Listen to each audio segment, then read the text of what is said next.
So you find yourselves in the forlorn hills, a rolling green hillside, a few days' journey outside of Waterdeep.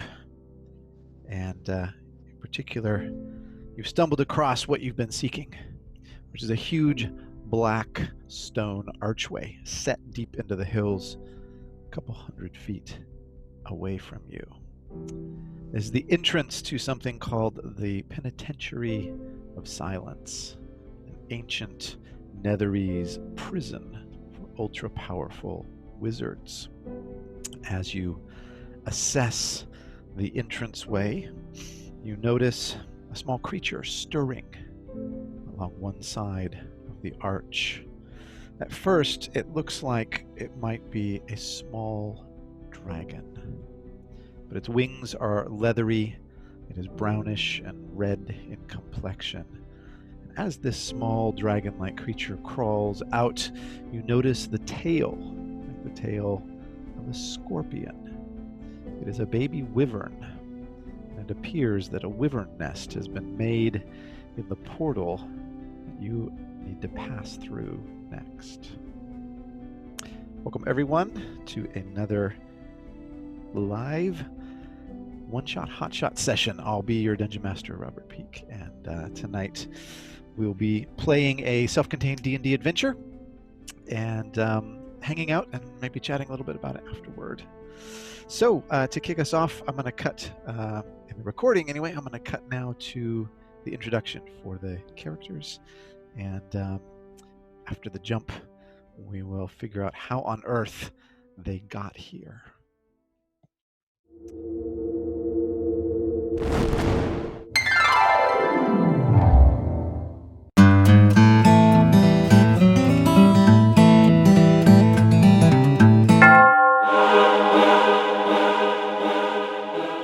I say, is there anyone here?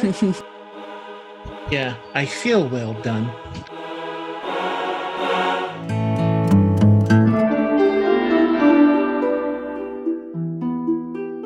So let us hit the dance floor. Positions? Oh, by the way, we are being followed.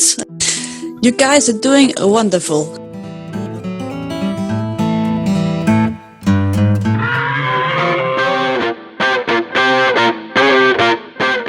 Nobody bites my drinking buddy.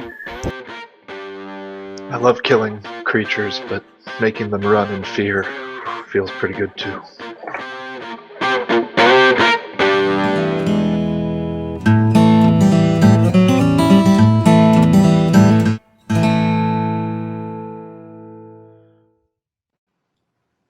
Yes. Let's do this. All right. 3 days earlier in Waterdeep, you are summoned to the chambers of none other than Mert the Moneylender, one of the most ancient former adventurers in all of the Forgotten Realms. And the reason you were summoned, you suspected, may have had something to do with the enormous red runes and symbols that have appeared in the sky over Waterdeep that morning. As the sun broke, these red letters and symbols appeared enormous, unmissable in the clouds. Well, I suppose you know why I've brought you here. We need to figure out what those things are, and many think it's a practical joke, many think it's nothing. But if it isn't nothing, we need to find out what it is. You all have been recommended to me based on the incidents, shall we say, in Loudwater, for your ability to negotiate situations and also, well, frankly, your muscle. We believe that this is ancient writing. So, of course, the Lord's Alliance came to me, but I'm not that old. It's Netherese, yes, but we don't know exactly what type. It's too old. It's older than any of the tablets that we have from that ancient civilization. And so we figure we need a little advice. We need advice from a being that's as old as time itself. So, the first thing that I thought of course, was the Penitentiary of Silence. You are familiar with the Penitentiary of Silence. He looks around at you. None of you are familiar with the Penitentiary of Silence. I'm gonna act like I'm familiar with it. Good, you pretty boy. Yes. Excellent. Yes, of course you are. Of course you are. Yes, well, a famous prison for wizards, obviously, and guarded for a long time by, semi-deities, basically, incredibly powerful super beings. There were 3 of them that guarded the chambers, and we have record that 2 of them left and went on to great things. But the third one was never recorded as having left. We don't know why. We only know that this creature is somewhere inside.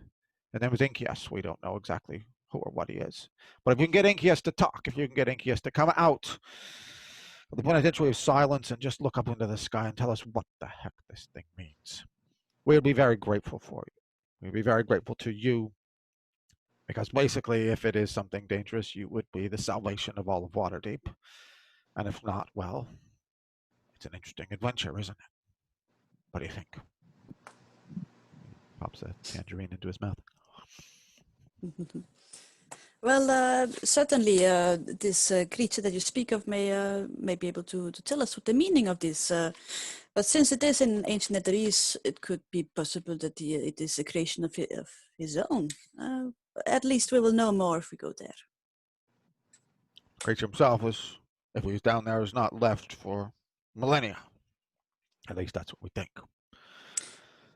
It's an interesting theory, though. It's a very interesting theory. If you can get him to talk, we'll know more. Because even with faces that you have questions, and I don't have answers, not really. We shall find out our answers ourselves then. No problem. You can leave this in our hands. 3 days journey into the Forlorn Hills, and he begins to explain all the particulars of how you will find the Black Archway. If there is nothing else for Mert the Moneylender, we flash forward to the Forlorn Hills. 200 feet away, you've just spotted a wyvern wormling, a hatchling, rooting around in the archway. You're hoping to get through. What's the plan? How wide, long? How big is it? The archway is large. It's it's about 40 feet across, and it's 200 feet away from you. 40 feet across, and probably a good 20 feet high.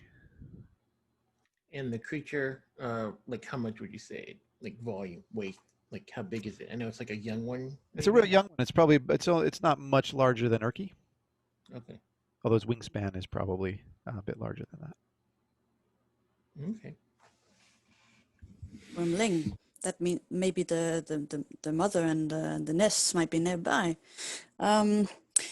Well, we will know more once we get closer, I believe. Perhaps we should try to do this as stealthily and quietly as possible. What do you think? I think that's worth a shot.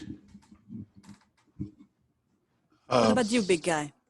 Can you stealth past these creatures? I can do quiet. I don't know if I can do stealth.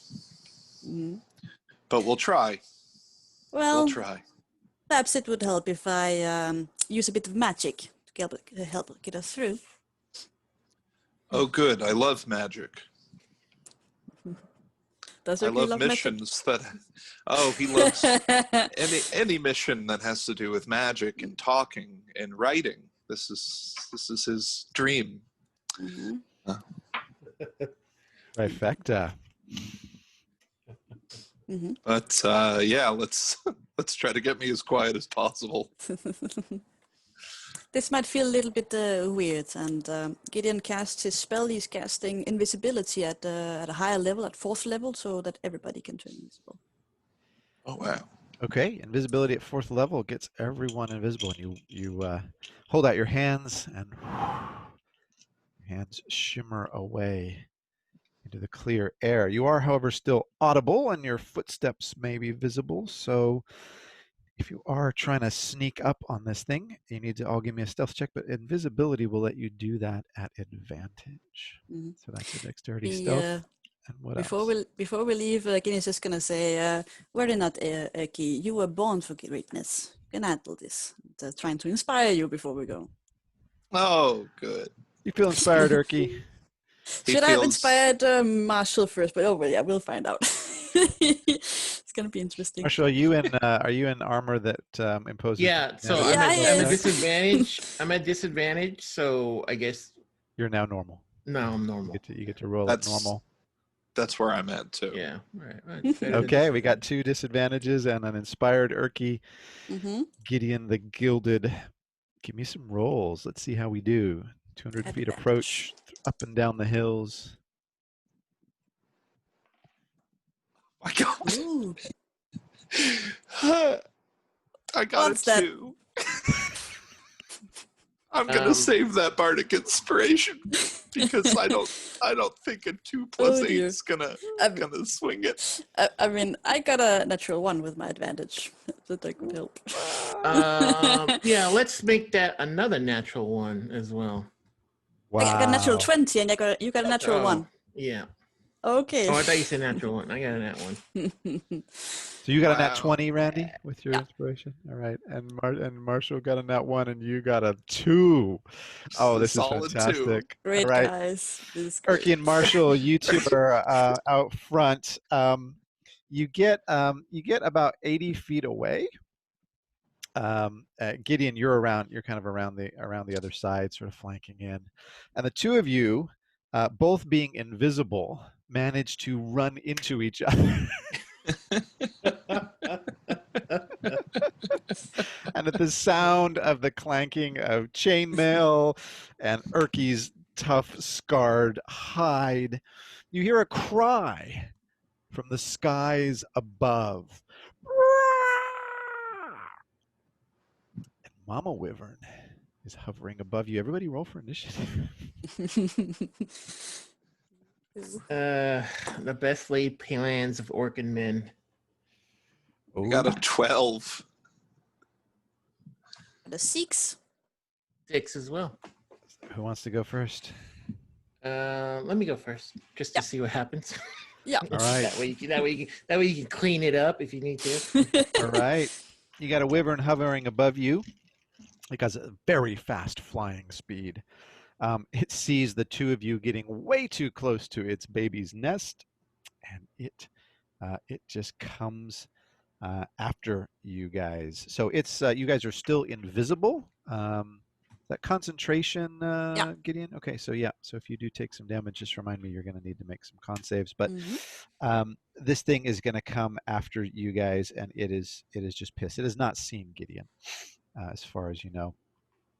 It attempts first of all to bite Urky, and that is a 27. So that's going to be a solid hit. Urky, remind me, you're still AC 15. Mhm. Gideon on 14. did you say 14? 14 armor class. And Marshall's way up there at 17. Okay, great. So that's going to be a hit. You're going to take 11 points of piercing damage as the creature's long white teeth sink into you. As its teeth sink into your shoulder, it decides that you are a nice soft target. And it's going to go ahead and attempt now to sting you with its tail. Its tail whips round, this scorpion-like tail, and with a 19 sinks into your flesh. You take another 11 points of piercing damage, and now you've got to give me a Constitution savings throw as the creature's poison begins to seep into your veins. 22. 22 is not a problem. You managed to shirk off the ill effects of this foul poison, although it is incredibly painful. The wyvern is now down in melee with Marshall and Urky. Gideon, you are a good distance away. You're about 40 feet away, kind of off to the left as you face the archway. And Urky, you are up next. All right. As is tradition, Urky goes into rage. Oh, that's good rage. Yeah. It's a calm, cool rage. Yeah. Yeah, Refreshing this is rage. I think of It's a the Kermit well-balanced. meme, Kermit sipping Lipton iced tea. I'm going into rage, but that's what it is. So So yeah, Erky goes into Kermit level rage. Kermit levels of and rage. and then he's gonna swing this big old axe that he named Counterpoint. So he's gonna swing Counterpoint at a wyvern, which is exciting. Exciting. Exciting. That's a 23 to hit. Solid hit. So this thing is an AC 13, so you can keep track in future. Anything above any 13 or above. It's gonna hit it. Go roll up your damage. So damage is a very lovely 19. 19. Okay, it takes the hit. And yeah, your axe goes in. It's a very leathery hide. It feels like you're kind of chopping into thick, kind of leathery armor. That's fun. It feels cool on the axe, Yeah. So he yells, "That was for the bite!" And he swings again with a 18, and damage is a 12. 12 And he more, says, "That's for the tail!" And he felt very clever. Wow. All right. Blow You for are making blow. your counterpoints. Yeah, you are making your You are making Yeah. counterpoints. This is true. Tonight on This Wyvern is Talk. In our crosshairs, we have Wyvern Anarchy. Marshall, you're up. You are in melee range with this thing, meaning if you try and run away, it's going to try and get you. Yeah. I think what I'm gonna do is, and the little one is there too, right? The little one is a little further up. It's about 80 feet Okay. away, lurking in the archway. Kind of looks like it's trying to figure out whether it wants to join this fight or whether mommy is going to take care of it for him. Okay. I guess what I'm gonna do is I'm just going to cast Bane on the wyvern. Okay. And it's just going to make a charisma saving throw. And what is my DC? I forget. 16. DC 16 charisma save. Doesn't look terribly charismatic, this thing. And boy, is it not. Fails the save. All right. So now whenever he makes an attack roll or saving throw, he has to minus a D4. D4 in addition to disadvantage Yep. due to your invisibility. Okay. Very good. And that's it. That's it. Gideon, you're up, 40 feet away, over kind of a low hill, so you can just see the tops of the wyvern, and you know that it's bashing away at something. You see little spurts of blood coming out of the creature. It's clear that it has landed on your buddies, though your buddies are invisible. Oh, right. No, they're not. They cast a spell and they attack, so they are no longer invisible, but I'm still Correct. concentrating. Thank you. Thank So I you. can see them. Correct. Yeah, Correct. I need Once to you see them for what I'm attack, going to do. you are no longer invisible. Thank you. So Gideon's still concentrating on his invisibility, but somewhere, some indistinct, from somewhere you can't see, you just hear. Well, I can't say it's not in character, and you feel invigorated. He's using Mantle of Inspiration to give every one of you 11 temporary hit points, and you can move. I love the slow clap of inspiration. That was a new one. That's the best sort of encouragement. Shame pep talk I've ever heard. All right, let's just go in turn order. Erky, you want to move? You don't provoke opportunity attacks if you do. No, I like right where I am. You're in the sweet spot. All right, blow for blow. Marshall. I'm gonna back up just out of melee range, but just like straight back away from Erky, just so I can still see him. So you can still see him, but you're out of range. Okay, you guys are no longer invisible. Gideon. I suppose I'll swing around so we have the wyvern between us. Okay, kind of opposite sides. So I have it focused on me, but hopefully turned away from Marshall and Gideon. All right. And Gideon. Mm-hmm. Yeah, Gideon is still invisible. He's not really keen in joining the fight. I think he's going to move a bit closer towards the entrance. For his move, he's just going to move close to it, but he still has his action that he has plans with. Okay.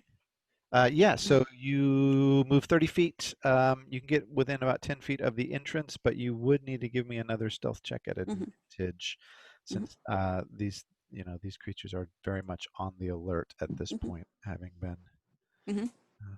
surprised Yeah, well, by your clumsy pals. I'll just move in within like 35 or 40 feet of the wyvern. Okay, yeah, so The you little get one. up in there. Yeah, and you kind of come around the side a little more if you want. Yeah, just circling around. And this is the baby you're getting close The to, baby, correct? yeah. I'm getting The close to archway. the entrance of the archway, indeed. Perfect. That is 21 stealth. 21 stealth, not a problem. Okay. Um, You do not appear to have aroused any suspicion. Does it look like it's just gonna stay there? That's that thing? It looks like it's poised at this point to potentially enter the fight. So it looks like it's poised for takeoff. I was gonna cast a cantrip, but a cantrip is also considered a spell. So, right, it is. For purposes of what? I'm invisible. I can't cast Right. a spell unless I will become visible. So I don't think it can do anything else. Oh, okay. Hang on. Let me. I think it is a spell. It's a level 0 spell. Could you prep it and like your trigger would be like if it takes off, you'll do something unless it has to be before that. I don't know. I don't know if that works. Depends like, if- so you don't depends- get invisible. Cast Yeah. a spell.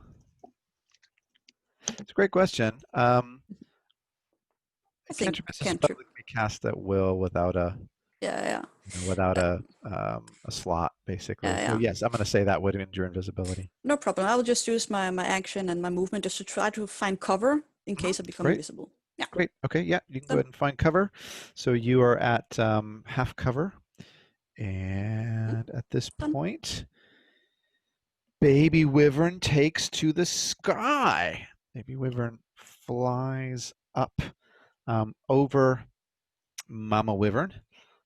It is not quite to you guys yet. In fact, it's got a little ways to go, but it's about 20 feet off in the distance, and it's headed your way. It's clear that it is going to throw in, and it now sees both of you. It's going to throw into the fight with its mama. And Mama is up indeed again, and once again coming after Erky, this time not at disadvantage, but a minus D4 on its attacks.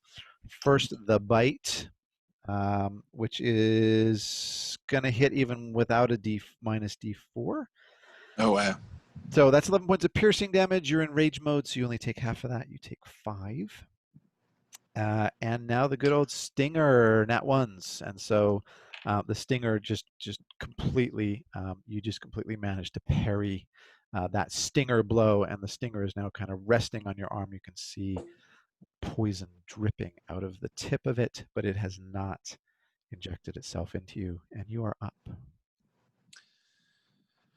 I will attack it with counterpoint. Point to counterpoint. I think I'll aim for that tail, actually. All right. And I will roll a nat 1. Oh. Ouch. All right. So that is embarrassing in front of the bard every time. Yeah. So now I'm very angry. I'll try again. Try again. That's a hit, thankfully. For 16 damage. Okay. Aim at a bigger piece of the wyvern this time. All right.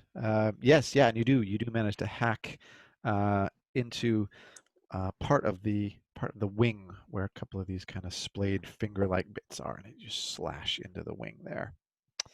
Awesome. Marshall, you're up. Man, I kind of feel bad just like maybe killing this thing in front of its kid, but all the work I've done for orphanages is just not panning out today.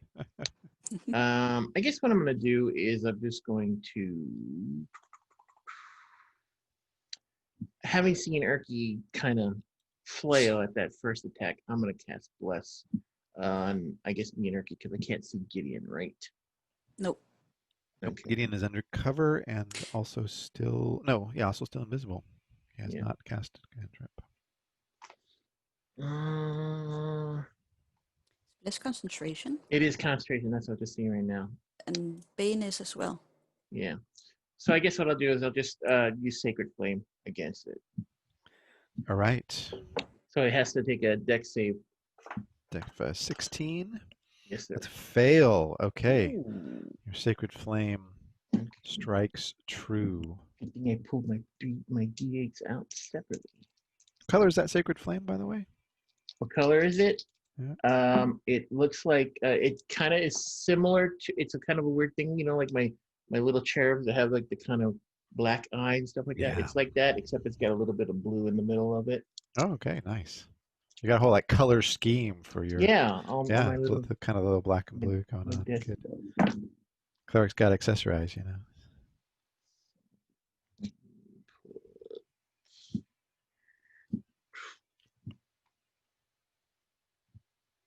19 damage.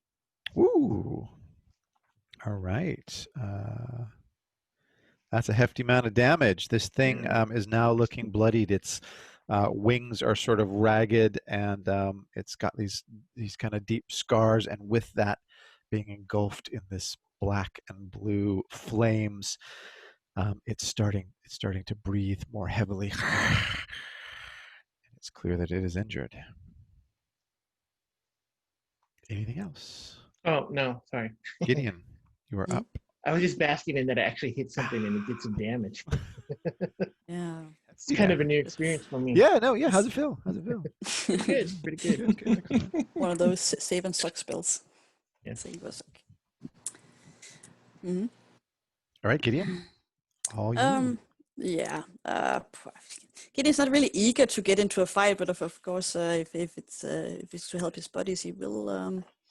But as he looks around at the entrance, can he see something like get him some kind of edge? Can we get inside and then close the door behind us, or can he see the wyvern nest, or what was he? Yeah, what do you see inside? The basics, what anyone can see is that this archway kind of goes back in a bit of a long black tunnel. You can see the odd scratching of some kind of writing on it. And then it just looks like it sort of ends somewhere back in that tunnel. There doesn't appear to be any obvious door. It looks more like it's just a long indentation into the cliff face. Mm-hmm. Okay. And I don't see there is of course rubble and signs of a nest in there, bits and pieces of nearby grasses, and even whole bits of small trees have been assembled into a crude sort of nest. Mm-hmm. Yeah, nothing that can help him in this regard. How far is Erky from me? Erky, so you're at 30 feet away, and then you're up over there. They're going to be about, so they're 80 feet away from the thing and 40 feet there. They're about 60 feet away from you. Mm. You could kind of position in to get a little closer, but the three of you kind of make a triangle, and Mm-hmm. That's a pity. That's too far from the spell I wanted to cast. Does it look like I might be able to throw a spell and hit the baby wyvern and the mother? Never effect spell? The baby is about 20 feet away from the mother, flying in a descent pattern toward Erky. Mm-hmm. I have a spell here. It's a 20-foot radius sphere, so it's a 40 feet diameter. Perhaps I could precision it to hit both of them? You could, yeah. You're a competent spellcaster that way. Mm-hmm. Yeah, I will do that because it's within the range of the spell. So Gideon takes out his lute and starts playing it, and thereby turning visible again. And he's just fingering single strings on his lute. Then he just turns the shaft of the lute towards the creatures, and he goes like boom. And there is in that 40-foot diameter, it looks like a hit an air pocket or something. That's that's a blast of air. But that's the only visible thing that something has happened, except for perhaps the reaction from the creatures, who's going to have to do an intelligence save now. Intelligence save. Nobody does those. And your spell save DC is 17 these days? Yes. All right. The baby fails. And the mama looks even less intelligent, and she fails miserably. What happens? I'm gonna roll a whole lot of dice. So What did you cast, by the way? What I was did, all that? yeah, I cast a synaptic static on them. That's a 5th level spell. Each creature within the area of effect must succeed on an intelligence saving throw. They are of intelligence 2, 3 or higher, aren't they? They are indeed, yeah. They are intelligent, yeah. So they will, on a fail save, take full damage and half on a successful save. Okay. And if they have failed, they have moderate thoughts for 1 minute. During that time, roll a d6 and subtract that number rolled to all its attack rolls and ability checks. It can make another intelligence saving throw at the end of each return. To negate the d6 effect. Cool. Yeah. All right, roll up a whole load of d8s, as you say. Yes. Yeah. That's a lot. Nice. That's a lot of d8s. It is. There. Could have had a D8. Oh. Just when you roll. Who rolls D6s for damage? Who rolls d6s for damage? Or does anyone roll D6s? No, I guess not. Not me. Cease and d6 is the lawyer's favorite dice. Maybe I. 30. 30 points of damage 30 in total, yeah. each. Yeah, each. Okay. On a fail save.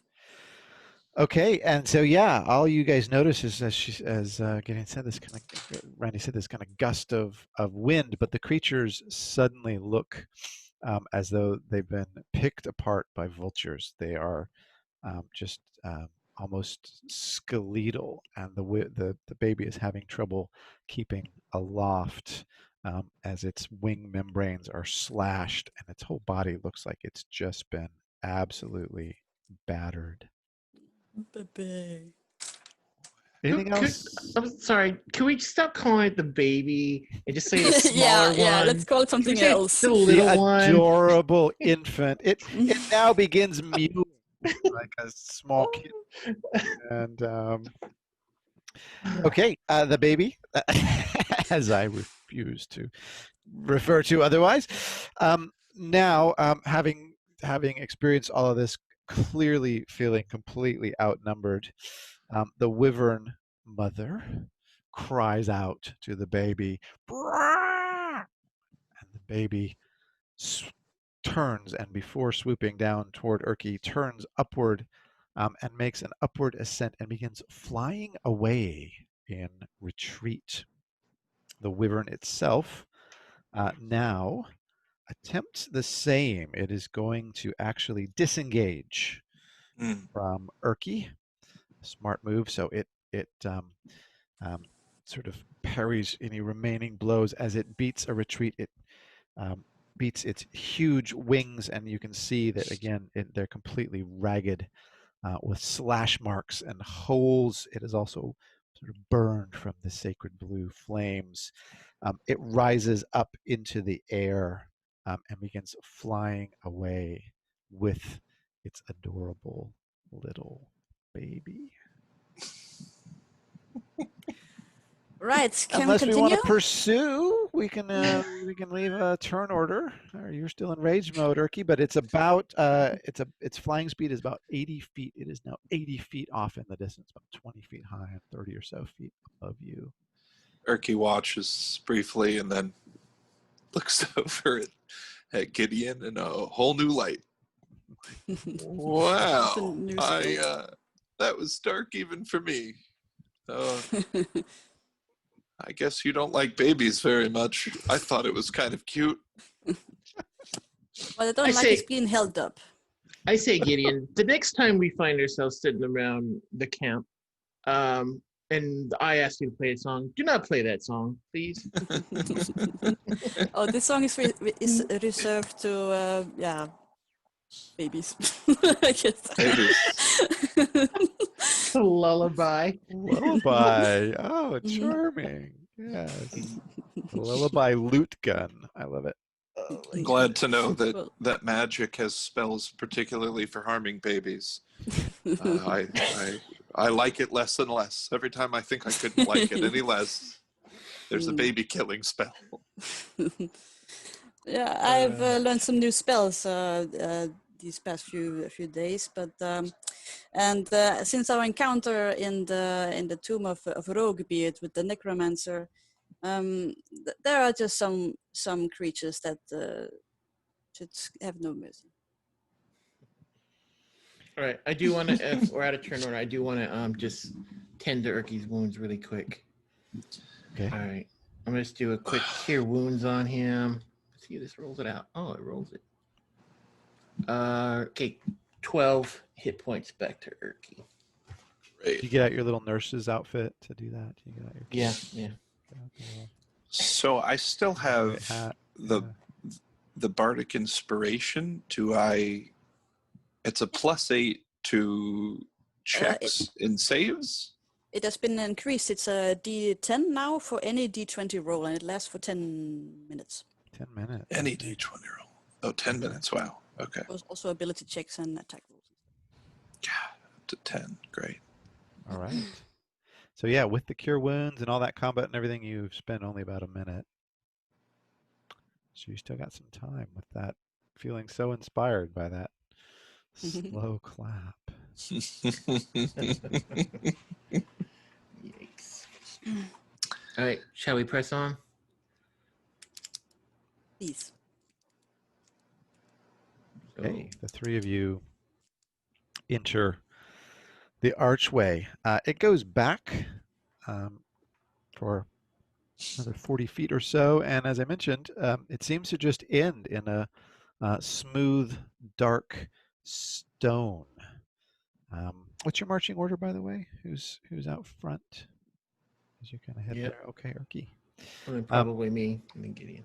And then the good old EMG, Urki Marshall Gideon. Great. Urki, as you approach the face of this smooth stone, it lights up like a pinball machine. 3 gems in the center, forming a triangle, red, green, and blue, begin to glow and pulse, and writing appears in a language that you certainly can't read, Urki, in an arc above this triangle of gems. And then off to one side, there's a long row of red gems, and the first red gem at the very top lights up. So, sorry, say it again. It's Red, green, blue triangle of gems. okay. A glowing arch of writing over the top of that. And Okay. 10 gems in a vertical column, the top one of which lights up As we approach. as you approach the wall. One of you want to take this one? Well, I'll look at it. Is the row, they're all red gems, but only the top one's lit up? Only the top one is lit up, and as you inspect it, the top one goes out and the very next one down lights up with a little clicking sound. One of you want to take this one? Can I touch the gem? I don't know. Can I touch the red gem? In the Yeah, you can triangle? touch the red gem. You touch the red gem, and you hear a kind of grinding sound above you. And as you look up, you see that there's some kind of rusted metal embedded up in the ceiling there. It looks like a kind of semicircular, maybe a blade or something. And it's just sort of gently moving in a slot above you. I turn towards the door and the writing. Is there Mhm. something I can read? Give me an Arcana check. Meanwhile, the third gem from the top lights up. I got a 6. 6 Mm-hmm. looks like calculus on a bad day. It just looks like nonsense. You have no idea what this thing is trying to tell you. Mm-hmm. Let me see if some magic perhaps could reveal this secret to us. And Gideon's going to cast a spell again. I guess perhaps even he's going to firstly cast one spell at least, see if that does anything. But he has an idea for a second. Comprehend languages. Comprehend languages. Not a Wow. bad spell. Yeah, but it might not work if it's like ancient Netherese. But we'll see. Yeah, if Mert and all of his pals couldn't figure Indeed. out what's in the sky there, this thing may not. Else would have cast it. Any earlier. spoken language that you hear and any written language you see touch the surface. Yeah.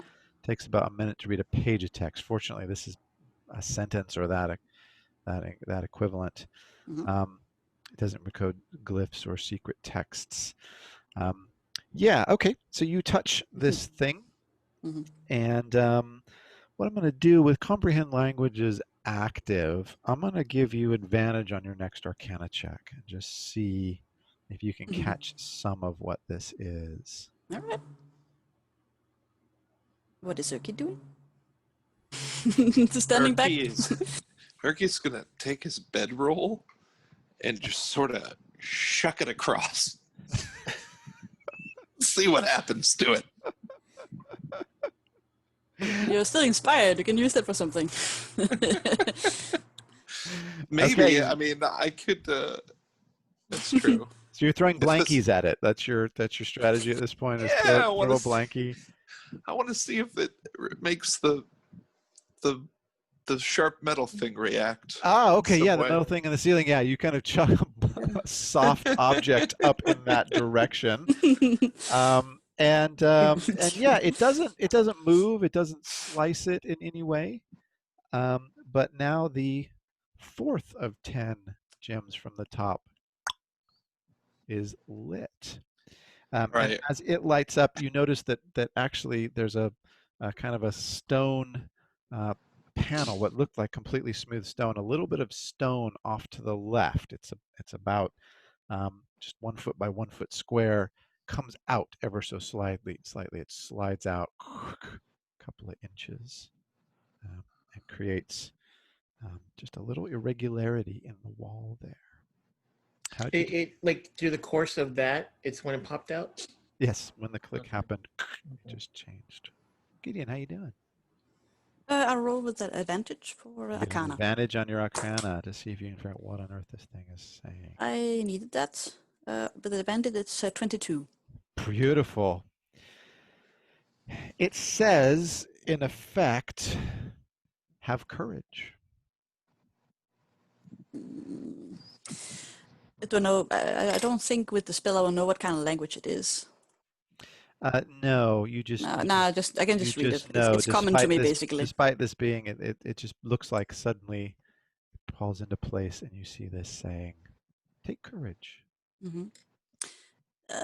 It says, "Take courage," and then it just turn around and see like Erky throw the blanket up in the air, like let it fall to the ground. Like it just look curiously at you. Okay. Well, I was gonna say Marshall will be like, okay, I can be courageous, but let's have a little help, and I'll just cast bless on all of us just in case. Yes, good idea.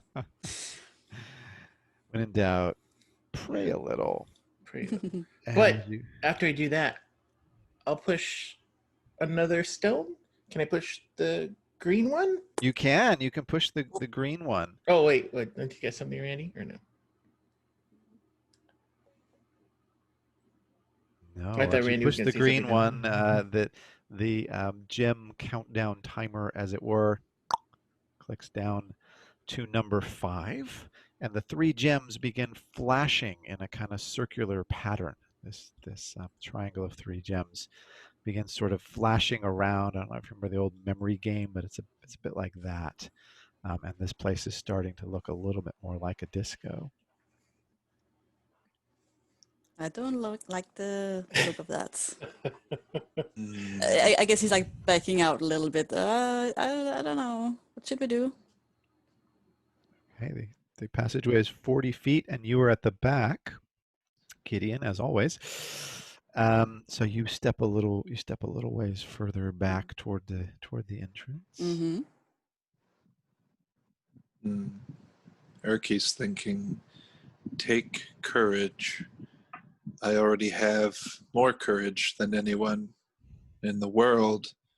I can't really take any more. Is this thing insulting me?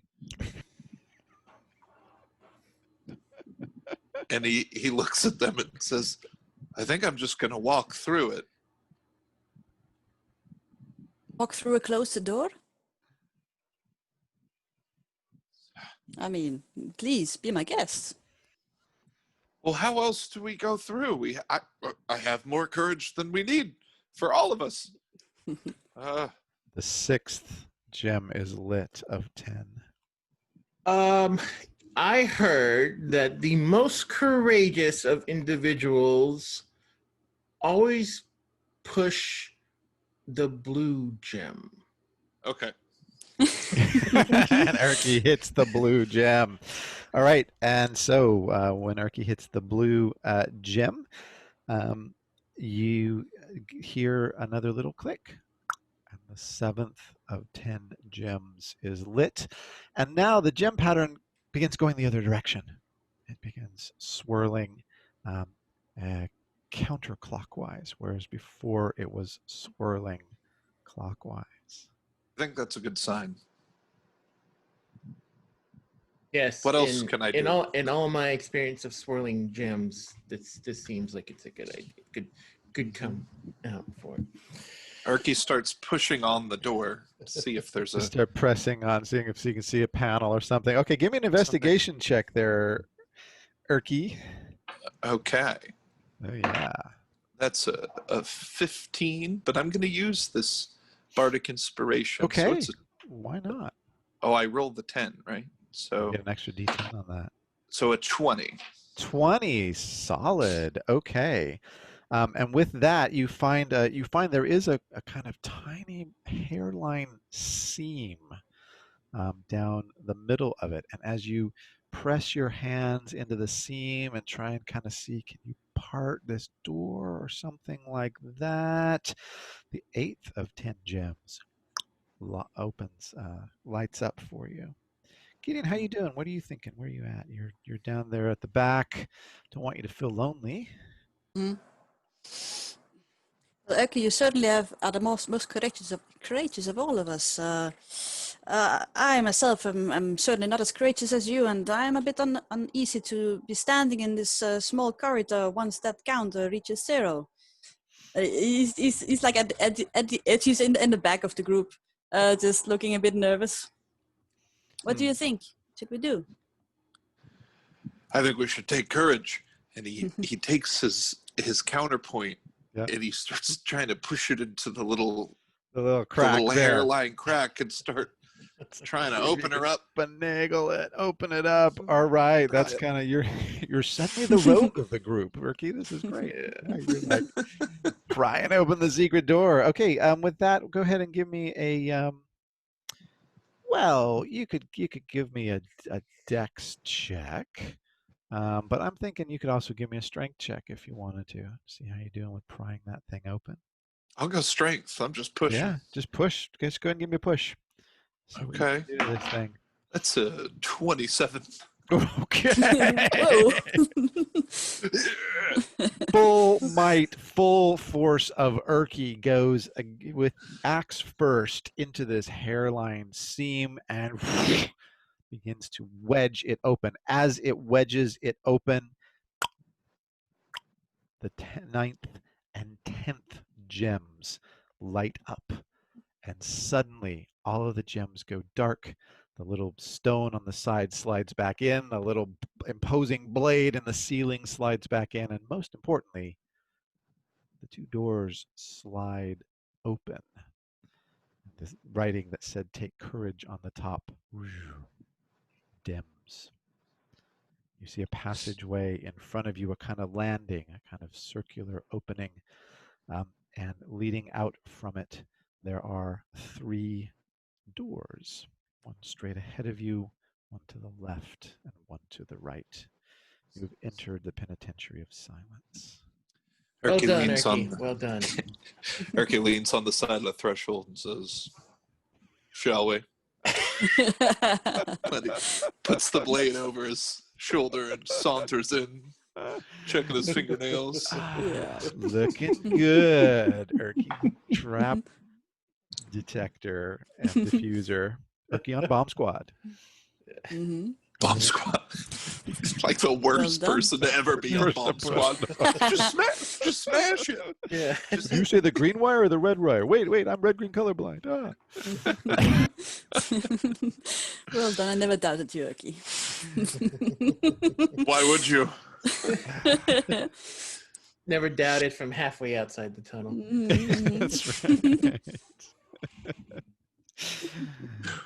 You were in the landing. 3 doors are before you. Each one of them has a marking on it. The door to the left has an X on it. The door straight ahead of you has a spiral on it. And the door to the right of you has an invert triangle with the point downward. Was it the same triangle shape we saw? The On triangle the was point up gems? on the gems. The gems were in an upward pointing triangle formation. Triangle, swirl, and what was the first one again? Swirl ahead of you, X to the left of you, downward pointing triangle to the right. These are not like language letters or something. How long They're does my very thing simple last? symbols. Yeah, they're very Yeah. simple symbols. Yeah. Mm-hmm. And at this point, Erky, your inspiration would have been wearing off, but you used it to great effect. Well, let's see if there's anything hidden here. And Gideon cast Detect Magic. Use it Detect anything. magic. Last 10 minutes. Might as well do it. Might as well. Okay. Mhm. And so yeah, you go full visor mode, and looks like you're looking at it like the Predator, kind of heat map mode. Mhm. And these symbols themselves are clearly magical in some way. They are glowing. Weirdly enough, the area to the left of the door to the left of you is not glowing at all. The door straight ahead of you is glowing intensely, and the door to the right of you is glowing more faintly. The door ahead of you looks like it's just going wild. Mhm. Well, normally I'd say we'd go with the no magic door, but maybe the deity's behind the most powerful one. Do I sense what kind of magic it is? So the door to the left of you is No is, magic? sort of no magic, really. The door straight ahead of you, it feels like all of them, all of the different schools of magic, all at once. It feels like Holy the Christmas weave tree. itself is behind that door. Off to the right of you, that one is. Please hold for your magic disposition. That one feels like the School of Illusion. Yeah, I tell this to the party. There is magic in this room. The door in the middle is highly magical. The door on the left has no magic, and the door on the right seems to have some kind of illusional magic. Well, we are here to find a powerful magic user, are we not? Yeah, given the creators of this place were powerful magic users indeed. They would be quite familiar with using magic. However, it could, as it is a prison, it could be something meant to keep something in. That's very powerful. I think the most courageous way to go would be the door with no magic. That might be the most used passage. Are the doors closed? The doors are closed, but there are. It does look like there are big handles beneath each of the symbols that you could attempt to push them open. There is one other option. Yes, I see please before share. us. I see before us 3 paths, and I see 3 of us Now, while normally I would definitely say we should not consider such a thing, but if you look at this party here, is this representative of us at all? Surely Urki, strong and courageous as you are, could face anything, but I don't know Urki having any abilities with magic.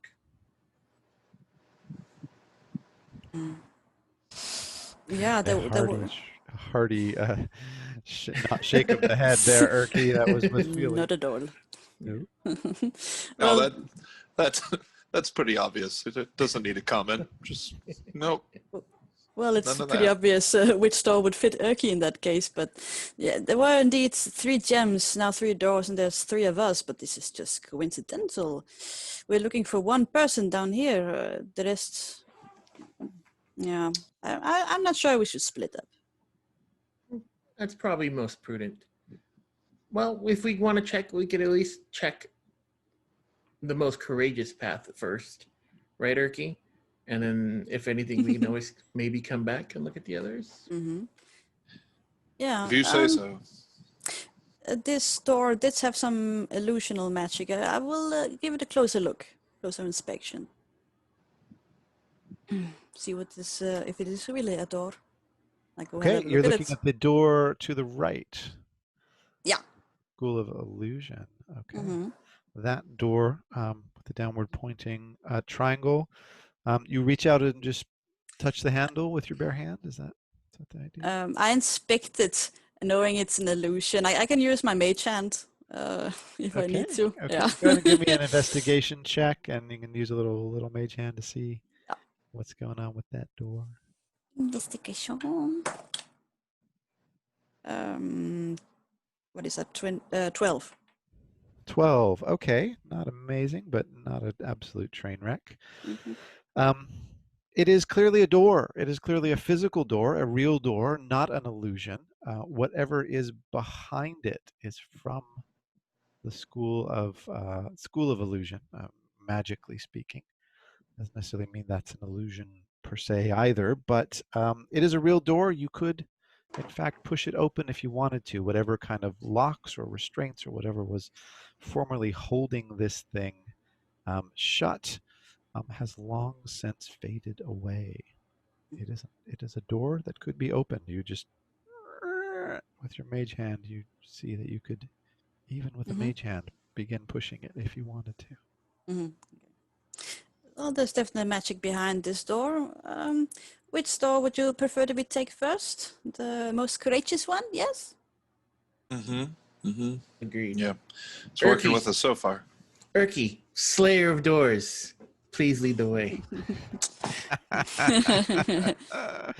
Pulls it down and opens it and tries it again, shall we?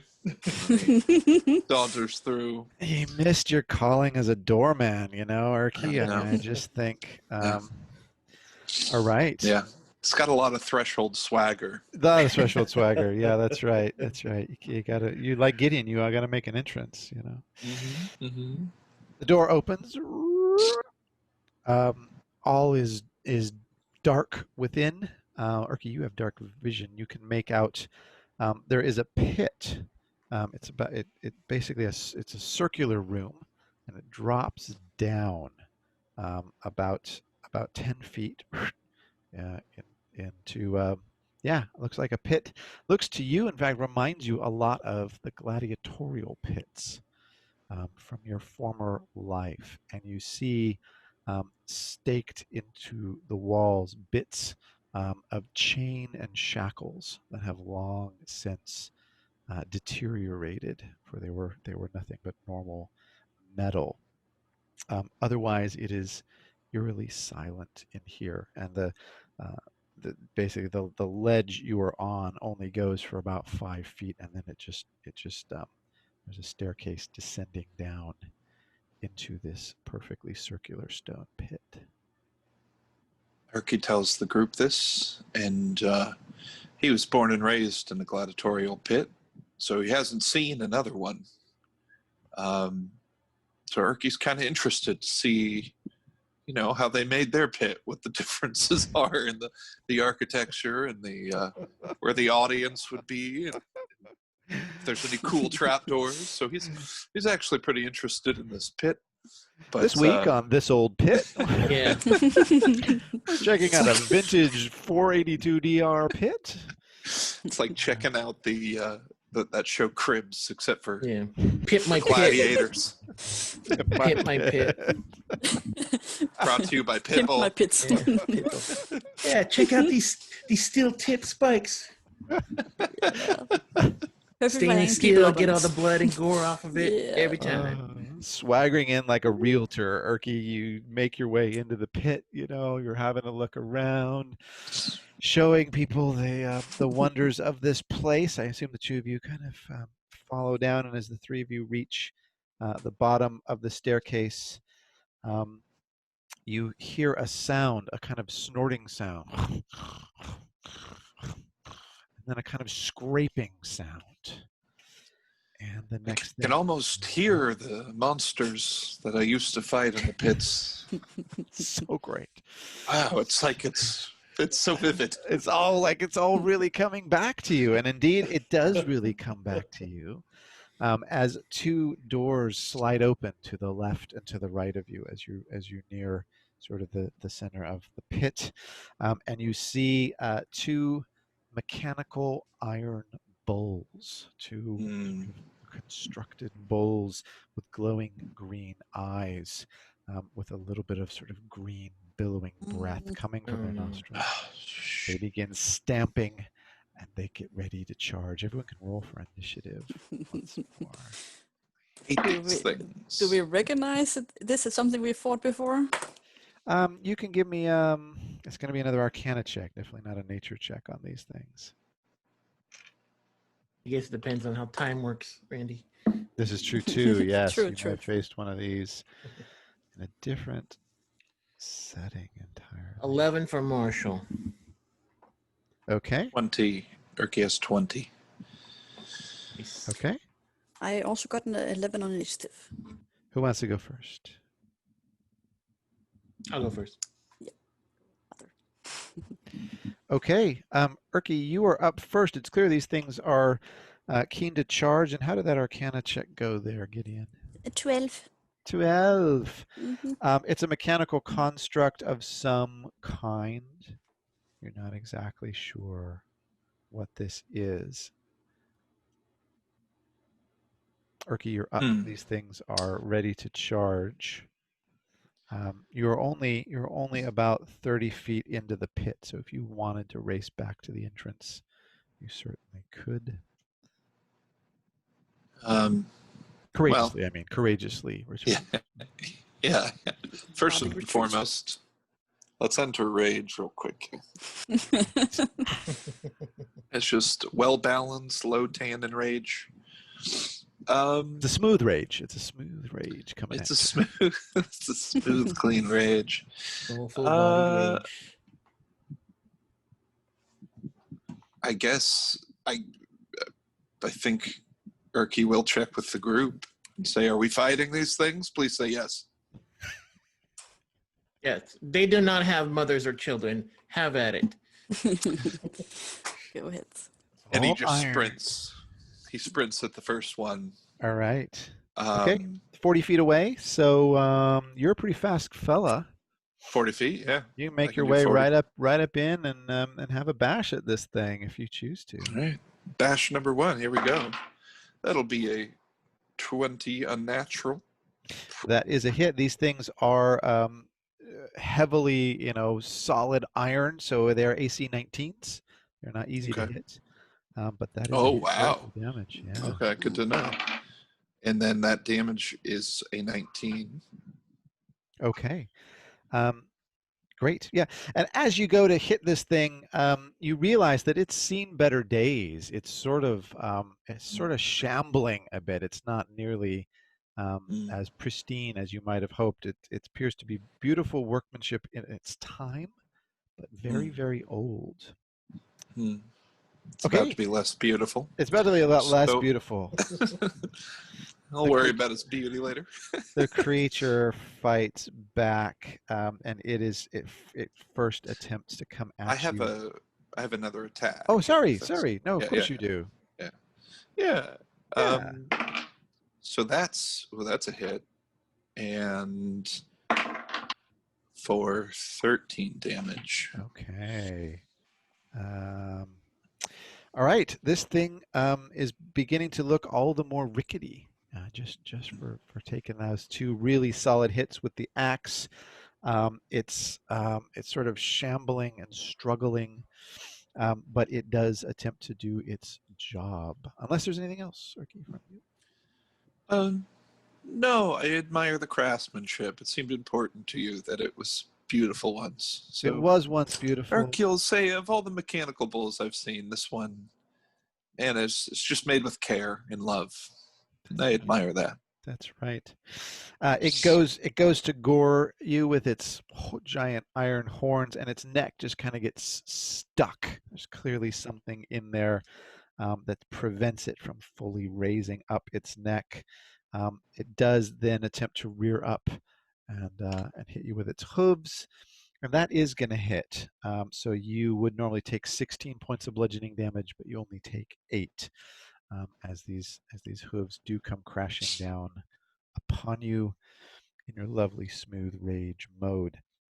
The second beast off to the right comes racing toward you guys. It's going to race toward Marshall, and it's just within range to attempt to kind of gore and trample you, as it were. It does hit with its horns, so that is going to be 18 points of piercing damage for you. And now you get to give me a strength savings throw. Oh, great. Be strong, Marshall. Marshall strong. Ooh, actually rolled high. 17 minus 1 is 16. 16 is, guess what? Just enough. You managed to hold your feet, knowing that this thing would have happily run over you with its hooves. It does get one more hoof attack, but you are up. You are not prone, and that hoof attack misses. So you just take Held my shield up like a little. Got it. Shield up. Shield up. Low center of gravity. You do take some horns by the bull, but fortunately managed to stand your ground, and you are up next. I didn't like that, you jerk. You know what I'm gonna do is, how's the one by Erky looking? He's looking pretty ragged. It looks like he's gonna pop a few springs with another hit or two like that. Okay, I feel okay, and I think I can soak this a little bit more till Erky's done. So what I'm gonna do is I'm gonna, at the one at Erky, I'm gonna use my patch the grave. So now he has vulnerability on the next attack that he gets. Okay, next attack's gonna deal double damage. Yep, and that's it. And you're just holding your ground with this iron bull. Gideon, you're up. You're not far from Marshall, but you're not yet in melee range. You're about 5-10 feet away, as is your wont. Mhm. Lingering and surveying the scene. Yeah, and a little bit distraught indeed by these two huge creatures that just came in from the sides, ramming us. So he's just going to back up a little bit, and as he does that, he says, you have quite the combat prowess yourself, father. Take courage and take the bulls by its horns. You feel bardic inspired. Bardic inspired, okay. That'll work. It's a D10. Gotcha. And that was my bonus action. With my main action, Gideon turns towards Erky and he says, Erky darling, show us what you learned in those fighting pits back in Thay. Give us a show, gladiator. And then he waves his magic. And yeah, you feel vigorated, Erky. It reminds you a bit of Mantle of Inspiration. But it's more powerful. You hear like a buzzing in your ear, and then your surroundings, everything starts like it looks like it's distorted, like it's moving a bit like slower, until you realize it's not the surroundings, it's you who is moving incredibly fast. You get +2 to AC, to armor class, Wow. and advantage on dexterity saving throws. And you get an hasted action, which you can use to do an extra attack on top of your attacks, or dash, Wow. disengage, and hide. Is it a spell or a bardic ability? It's haste. It's the spell haste. Now, Yeah. since I already have Wow. extra attack, does that mean I attack 3 times or 4 times? You have your attack, your extra attack, your bonus action, and you have your hasted action. You can attack, I guess, like 3 times or 4 times Okay. if you're frenzied. Okay. Sounds Wow. amazing, right? And it would have been amazing too. Yeah. But unfortunately, as you cast the spell, momentarily, Urki, you feel all of this surge within you and then drain down to the floor. The spell fails. But the spell slot is That's supposed to expended. happen, indeed. Oh no. Oh, that was so exciting. Yeah, I wanted to let you just tell the whole thing just so it would have the maximum impact there, which is a jerk DM move thing to do. Meanwhile, Marshall, your spell also, Urki is not going to be able to inflict double damage, but you didn't know that. Your Right. spell was just a flip a switch kind of thing. Oh, that's unfair. So you didn't feel the lack of it until you see Gideon visibly distraught, having waved his hands around in the air, and nothing happened. Magic does not seem to work in this bit. Bummer. Excellent. Bummer. Bummer. he looks down at his rapier that he hasn't used it at all. A little bit disappointed. No. Oh, guess we're gonna have to polish this thing up. All right. Anything else from Gideon? That was my action and bonus action. I moved back You moved towards back the wall, I guess. toward the wall. Okay, you can head up the stairs a little bit if you want to, back toward the entrance, or you can stay down in the pit. Can I stand like next to the stairs? Like Yeah. try to get cover or You're at the something? bottom of the stairs, and there's a little bit of a lip there. You can kind of try and duck around. And Urki, you're up. Well, Urki feels the haste in him and he's elated, and then it fades away and he's crestfallen, and then he hears Gideon say, "There's no magic allowed in this pit," and it's truly the most beautiful song that Gideon has ever sung. And he giggles with delight and says, "No magic!" and swings once again at this critter for a resounding hit of a 25. Nice. All right. And the iron goes ringing out as roll up your damage. Damage is a hearty 17. 17. Okay. And this just the sound of the hollow iron like a bell goes ringing through this place, slapping off the dark stone walls, but the creature is still standing. It is sort of wavering on its legs. It's clear that just about anything now will take it out. Let's see if we can accommodate. Here's another swing. Oh, God, it's so close to a 20. It's a 19.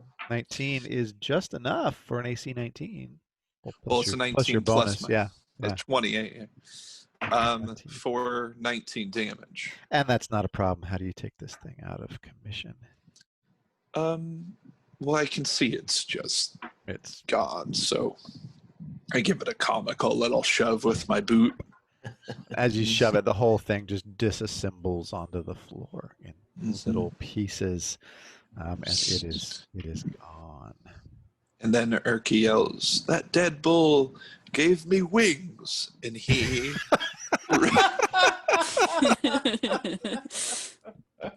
no idea he was actually clever once.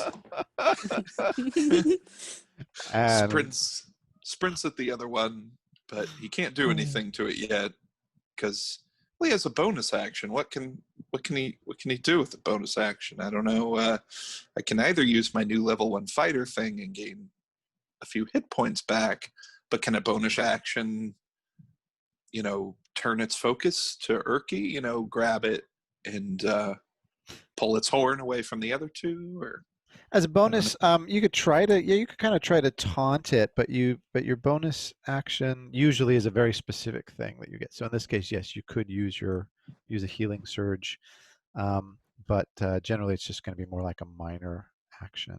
I think I'm just going to jump on top of it, if that's allowed. All right. Well, to actually kind of try and grapple the thing in some way, I think you would need to make a check. But if you just want to kind of get on top of it in a crude manner, I'll give you the start of that. I'll give you the start of getting on top of the thing. He's reliving his gladiator days pretty thoroughly right now. He's loving it. Fun. No magic room. No magic. Happy days. No magic in the pit. All right. This thing is then going to well, it's not gonna like Urki kind of taunting it and on its back, so it's gonna turn its horns to you. And fail. Between the two of you, between Marshall and Urki, this thing doesn't really know where to turn its attention, but it is gonna try and get some hooves in, and that fails as well. At this point, the creature is disorientated. And just kind of spinning around like a mechanical bull at an old time tavern. Marshall, you're up. Well, actually, I have one question. Am I still? Did I get bardic inspired or no? Or did that fail too? I don't know. Bardic inspiration is a bardic ability. Okay, so that's fine. Is okay. Right. Yeah, we got a dead magic zone in terms of spells.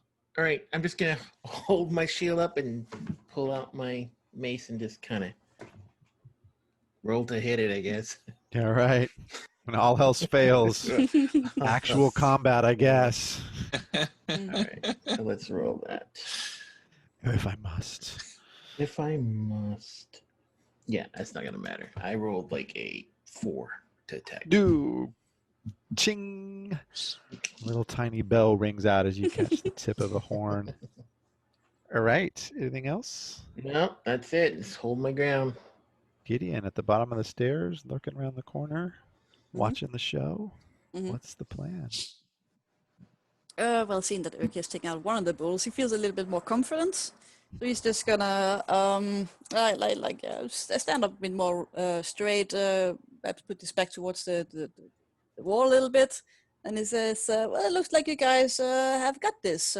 And you, kid darling, you truly are the king of the arena." And he gives you another body inspiration. Aww. I don't know if he could be more inspired at this point. You're Just living your grinning. best life, Urki. Right? Anything else, Gideon? I'm not gonna use my action to attack or anything. No, it's not Gideon's cup of tea. No. All right, Urki, you're up. You're living your best life. Yeah. Have at them. Urki is smiling so wide that a new wrinkle in his crow's feet starts deepening, and he finishes the action hopefully to climb on top of this ball. All right, great. Go ahead and give me a strength athletics. Let's see if you can get on top of the back of this thing. It is pretty strong and it is kind of bucking around, but you're a strong guy Sure. too. Yeah, we do. Sure. We got a 13, but we have a bardic inspiration. Yes. Right. Please use it. Add that D10. It's a 16. 16. Okay, 16 is not going to be enough. This thing manages to buck you off as part of its move. It resists being sort of grappled by you. It is very, very strong. Yes, Despite that was a terrible idea. Would have been cool. It would have been cool. Adding Okay, that's boost. your main action. So all I have is a bonus action All left. you have is a bonus if you have any bonus, any specific bonus, or you could move, but it'll take a swipe at you if you do.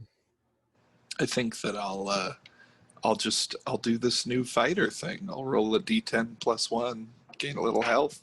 Might as well. Very excited for my new fighter abilities. That's a 9. I got 9 more health. All right. Counteracts That's one what of I the did. hooves anyway. Sorry, guys. That's what I did with my turn. You're taking there we turns like you're taking Marshall turns there. Speaking of whom, Marshall, you and your mace and your shield and your low stance are up. Yeah. Yeah, I've got the same thing. I guess maybe I can try to disengage just so I'm not, Sure. gonna get Sure. hit. So Yeah. can I just do that Yep, then? I you can guess? go ahead and disengage so the creature won't get an opportunity attack. And where you headed? Just back up a little bit, like out of melee range, but still enough that I can see Erky fine. All right, so you're inside of Urki. You're going to move off just back kind of behind Urki, and you can see him Yeah. trying to get on top of this slippery iron bull. Gideon, you're up. I don't know what I'm gonna do. Where is Marshall hitting? So Marshall, so as you're kind of facing the center of the ring, Marshall's kind of off to the left, and Urki and this bull are basically dead center in the arena. Mm-hmm. Yeah, but I guess Marshall is still facing the bull. You're not hitting somewhere. Or... No. Yeah, he is. Have any plans? He's basically looking at Urki's back, and Yeah. Urki's sort of between him and the bull. Mm-hmm. I'm getting the stopwatch ready for when Erky actually does it to give him his Yeah. Give him his exact time. Yeah, I kind of have something similar in mind. He's he's a very observant person. Gideon is, and so he's just taking notes basically, and of this fight between this bull and Erky. Just see if it can inspire him some way to write a poem or write a ballad about it later. He's just He chilling. stops and starts taking notes. Yeah. Okay, so you're taking the creative writing action, Yeah. as known in 5th edition. Great. All right, quill pen ever at the ready. Yeah. Well done, Gideon. Yeah, I Urki, cast write some lyrics. I cast bitchin' lyrics. Just trying to find a new melody on my lute, playing That's right. Yeah, you're strings. just kind of. Is that a 7th? Oh, that sounds good there. Urki, you're Background up. music. Yeah. Okay, All Urki's you learned, center stage in the pit with the bull. He's learned his lesson. Now he has an audience, so he's really feeling the glory days. And he'll just raise counterpoint high and start swinging Swing right on. at the neck area, and that is 17. So Not that's a quite miss. enough. So yeah, that glances off this incredibly thick iron. Okay, that's embarrassing. We'll try again. That's a hit, and I rolled 17 damage. All right, hefty amount of damage. And that's it. Just looking tough. Ready Good for job. the next. Ready for the next go. All Well, right. I guess I could do I have a bonus action, so I'll just prepare the dodge.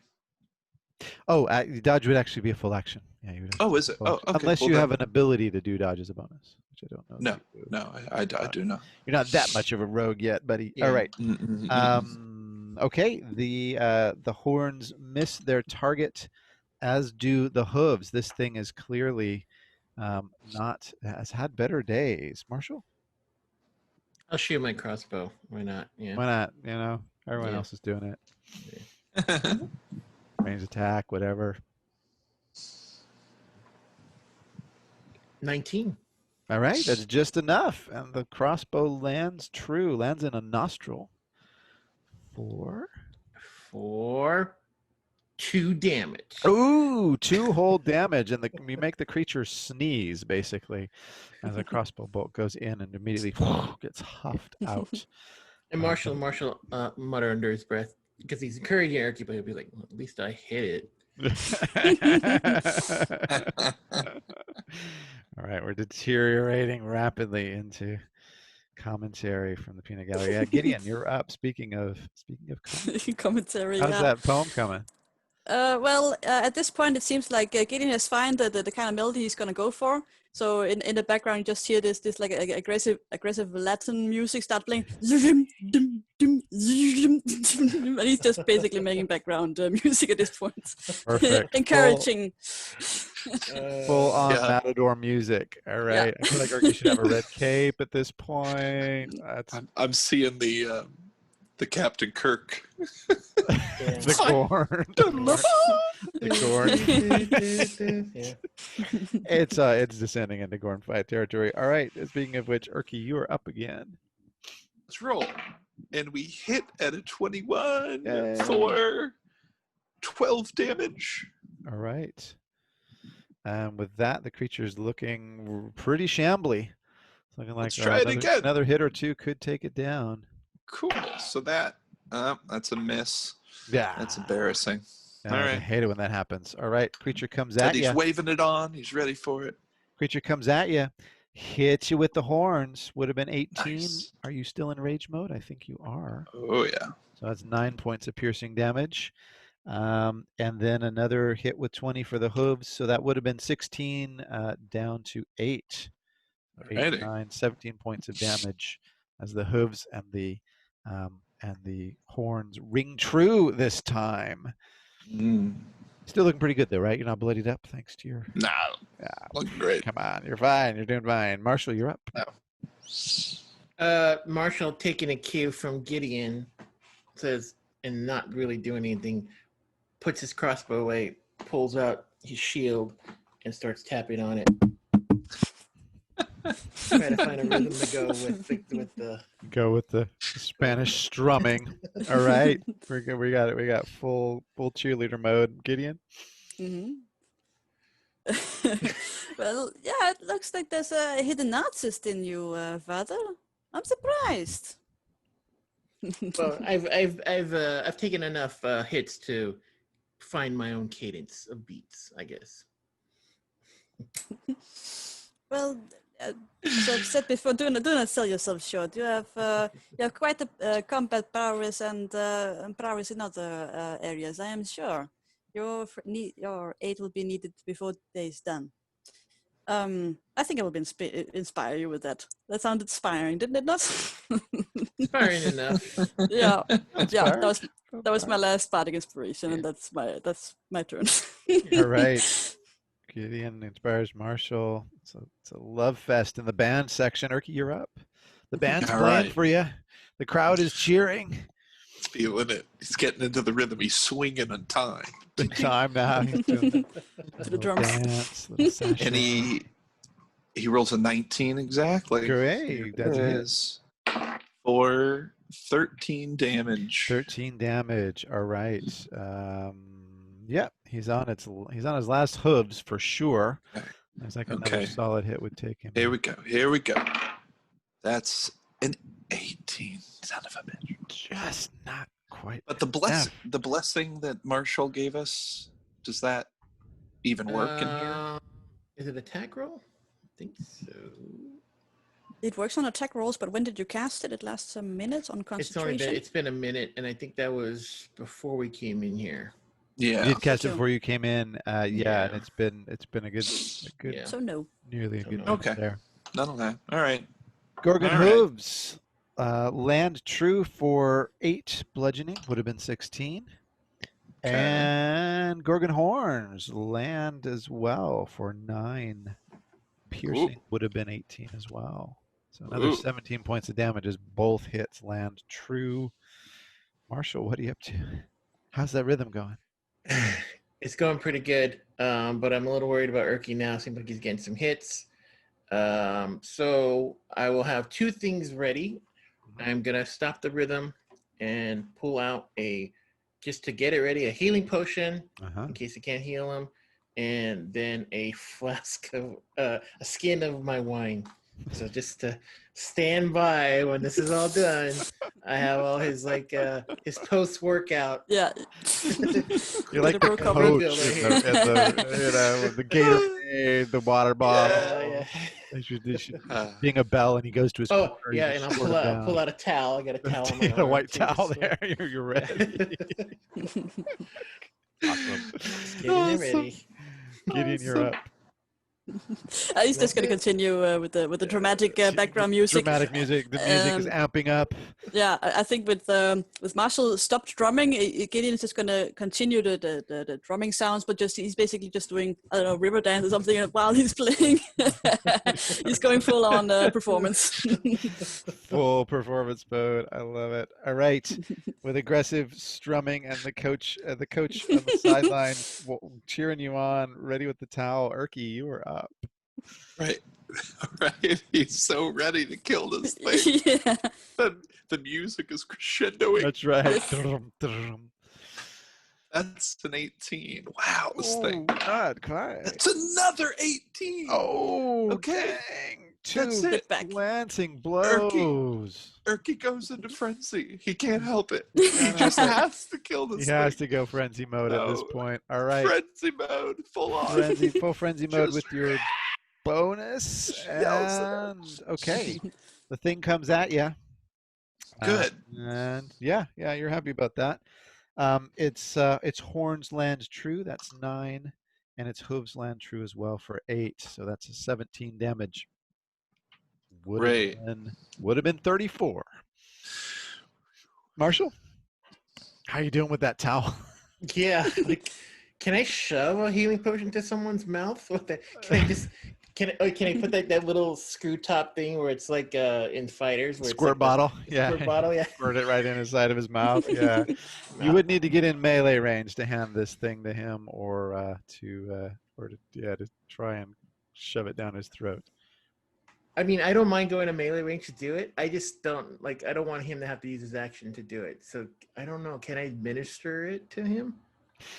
Generally, the recipient needs to be able To do the action, to yeah. do the action. To take Okay. it.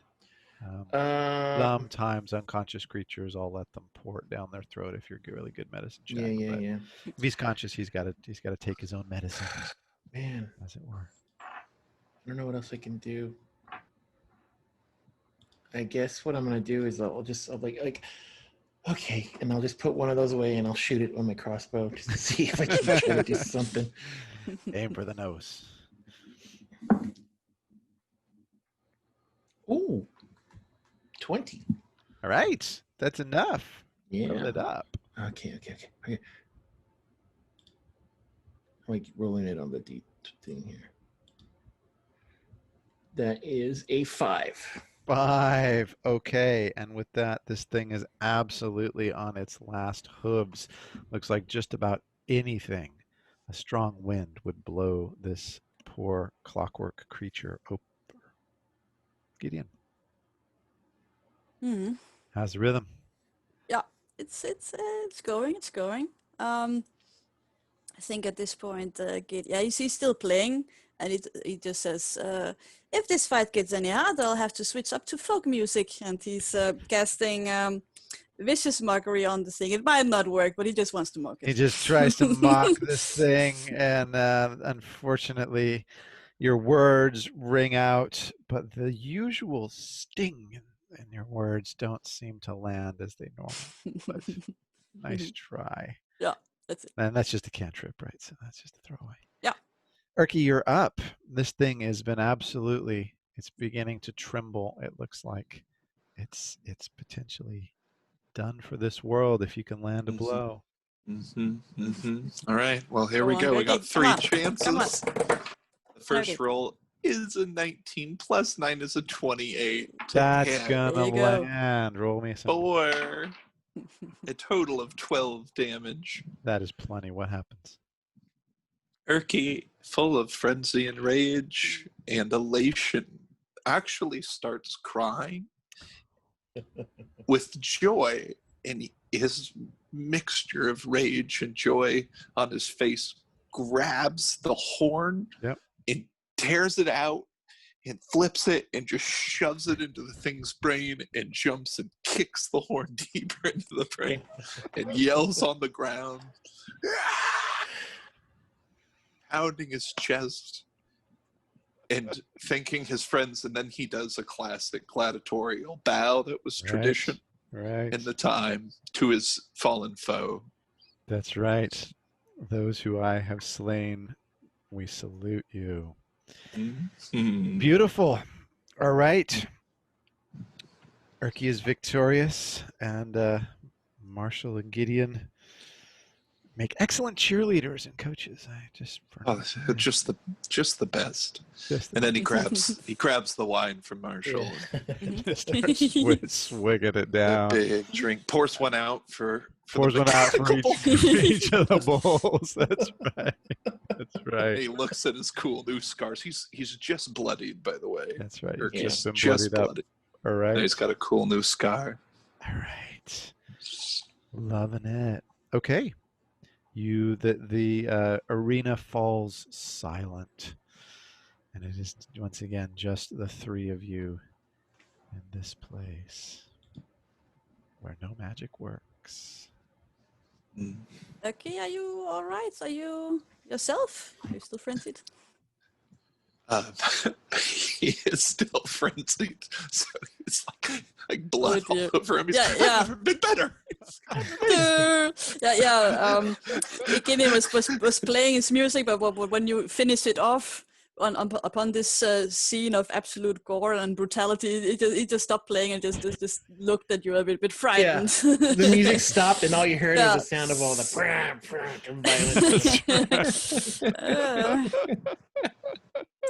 I'm gonna hand this healing potion to Erky. I'm like, why don't you have a drink of this as well? If you say so, I feel great. And then he drinks it. What does it do? You get 4d4 plus 4 HP back. So 4d4. I don't know if you have d4s. I'll just roll them. So that's a 4. That is a 2, 6. That is a 2, 8. That is a 2, 10 plus 4, so 14. That's something. Yeah. All right, that's something. We could step outside since the end, the archway. Yeah, I don't know what else is gonna come. So Yeah. Get you a little bit Yeah. out of that. Yeah, that's something. All right. My, remind me not to make you angry, Herky. Do you need a reminder for that?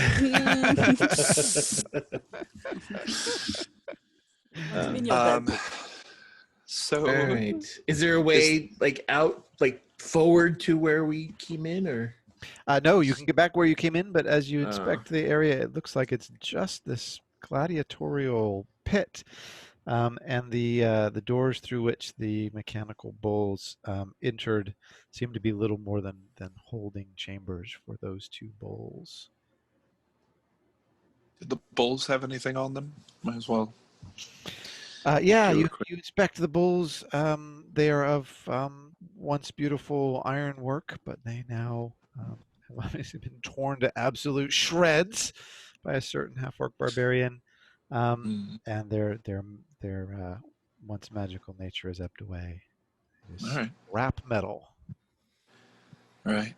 Well, I guess we can go try another door. Okay, you find your way back at the entrance. The door before you, your detect magic is worn off, I think, by now, Gideon. But the door in front is the swirl, and was highly magic of all types, and the door to the right was an invert triangle and was illusion magic. Erky's just he's still frenzied, he's still raging, he's too hyped up, and he says, "Take courage, my friends," and laughs, and then just goes to pull on the main one with the most magic. All right, the swirly door. You guys are welcome to stop him. I personally think you should, but that's what he's doing. All right, Erky's headed for the door. He's in full frenzy mode. Gideon, Marshall. Courage. No, I'm not going to get in between that. No. What I want to do though, as he's going, I will reach out to I'm gonna stop him or something, but I just want to basically touch him so I can heal him. Okay. Right. Oh wait, nothing. There you go. Yeah, the heals. All right. All right, so I'm gonna cast. I'm actually gonna cast. That way I had to touch. I'm gonna cast Cure Wounds at 4th level. So let's cast that, and let me see if it lets me roll it in here. Yeah, it does. That's a good sound. Plus 18, Erky. Wonderful. Just if you're gonna run in there, at least let me do that. So yeah, he just grabs the lever and pulls it. Yeah. All right, and the door swings open. You find yourself in a square room. It's a fairly small room, only about 20 by 20. In the center of the room is a kind of stone throne, I guess it could be called, a stone chair. And slumped in the chair is an enormous iron creature made of metal, sort of slumped down with a great sword across its lap.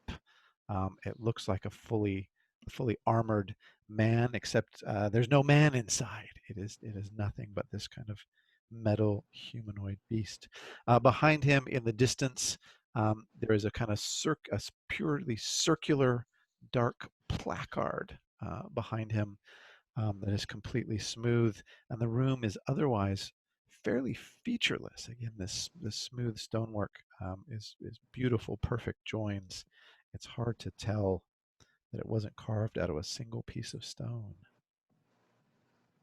And Erky, you are first in, and you see this great warrior slumped in a chair before you.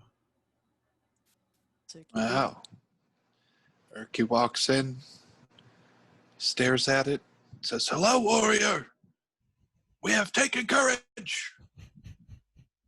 Greet us."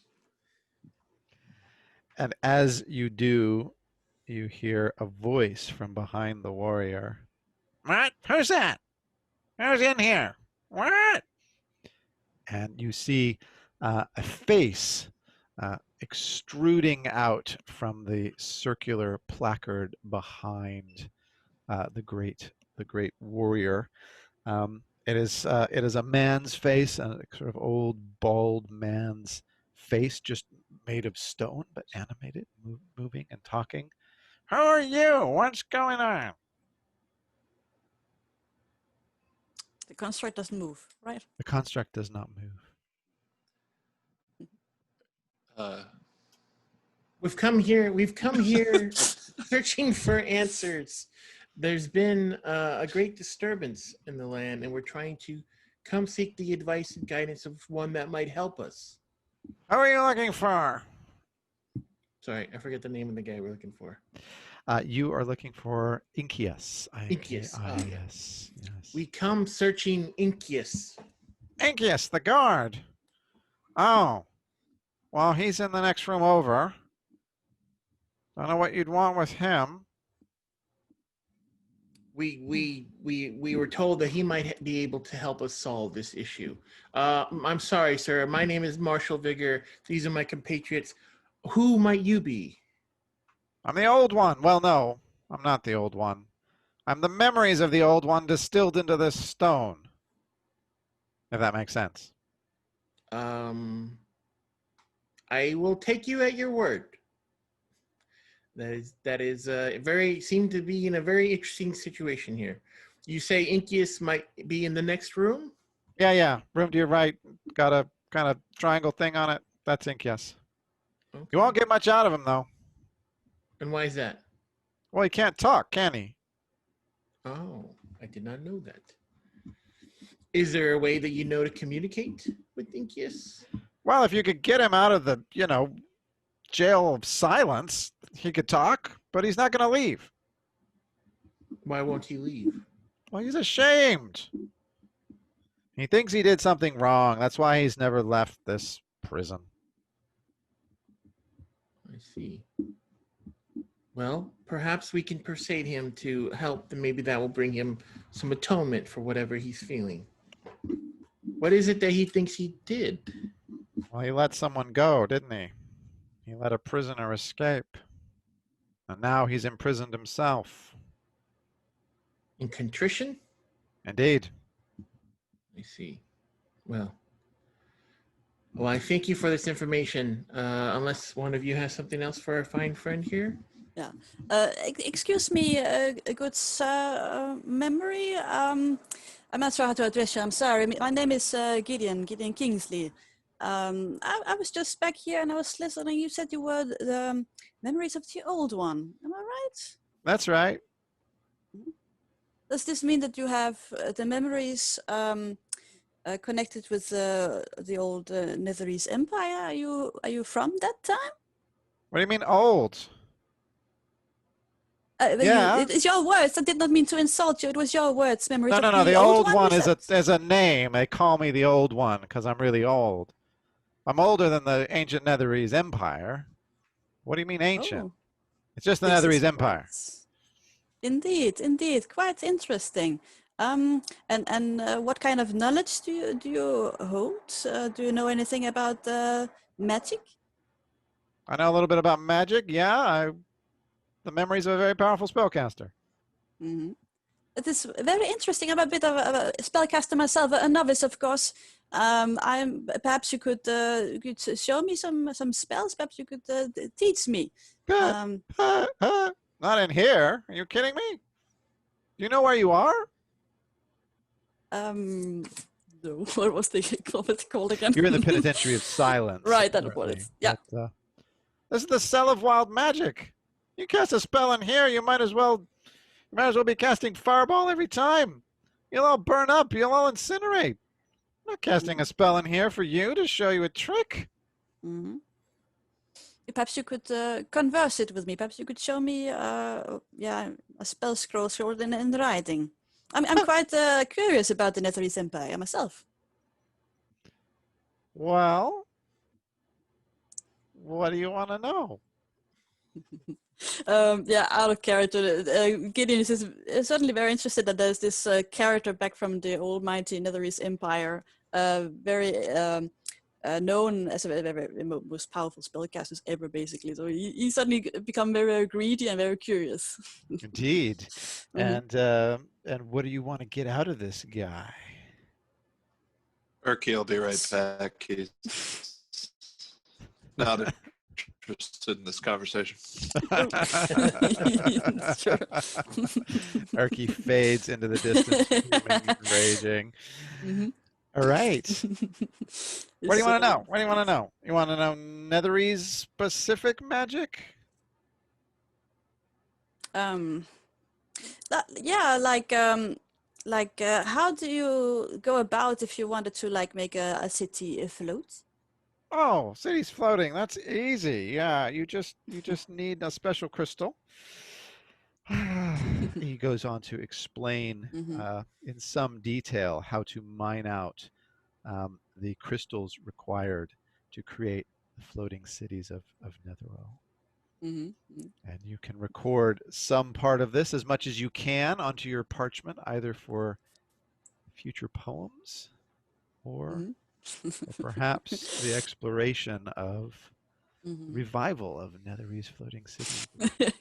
Yeah. Good sir, I couldn't help but hear this, but do you also know of any spells that would make Netherese writing appear in the sky? Netherese writing appearing in the sky? Well, that could be crafted by any number of beings on any number of planes at any point in time. I mean, writing is writing. What other kind of writing is there? Okay. Sorry, it's magic that's a little beyond me. I just was curious. No problem. No problem at all. Could I have sketched down the writing on the sky and show it to him or something, just to see if you could translate, perhaps? Ah, yes. Unfortunately, you don't have the complete writing with you at this time. You may have bits and pieces of it. Didn't get the curls right in the writing and stuff. Yeah, language. it's very, very large. So just from Waterdeep alone, you can only see a portion of it. You can show it to him. It had part of this. Someone is coming, it says. Someone's coming. Can't quite make out who. You forgot to write that bit down. Someone's coming. That's what it says. It's like an announcement. Interesting. That sounds quite ominous. Well, it depends on who it is. Is this a regular occurrence in the Netherese Empire as a sort of announcement? No. No, not really. I mean, not among Netherese. Interdimensional beings sometimes do this kind of thing, but why they would speak in Netherese, I don't know. Well, perhaps we've taken too much of your time, and we should go speak to Inkius to see if we can solve the issue that we have. Yes, I haven't seen anyone for about 3,000 years. So don't worry about it. It's fine. It's fine. This thing didn't activate, though, huh? No, it did not. Got to get it tuned up. Everything's falling apart around here. All right. Well, Oh. nice seeing you. Good luck with Inkius. I don't know how far you're gonna get. That guy needs help. Well, hopefully we can provide that help for him. Glad you didn't cast a spell in here. Wouldn't have to want to clean it up. Oh dear, stepping backwards. Understood. So thank you very much for your time, Mr. Memory. No worries. Just close the door. We will That- close the door after us. Yeah. Right. Right. Meanwhile, Erky in full rage mode denied. Yeah, that was combat a- with this mighty warrior. That was a rotten buzzkill. Uh, Erky's level of exhaustion is starting to Trying to kick in. sink in, just like Coming Ugh. down hard from the All adrenaline right. rush. like a that's what happens when you day drink, right? That's right. In the Pretty afternoon, much. start to come down. Pretty much. Yeah, conversations with nasally old men don't really bring up the fire. Yeah. All right. Oh, party down. All righty. Okay. Let's try the last door. Door number 3 it Yeah. is. And here you find yourselves in a kind of diamond-shaped room, so it opens out like a kite. And in the center of this room, rising up in that huge vaulted ceiling, about 15 feet high, is a sphinx, an enormous, beautiful lion-like creature with a great proud chest and wings folded on either side of it, with the paws of a lion and a great tail curling around. You've heard of such creatures, you've seen them carved in stone, but this is a living being, and it appears to glow with a kind of faint golden light. As you approach, it opens its glowing eyes ever so slowly. In front of it is a perfectly spherical black ball, which is hovering just above the floor. I'll step up and be. Greetings. And as you speak, the words that attempt to come out of your Oh. mouth are stopped. And you only mouth the word greetings, and nothing can be heard in this room.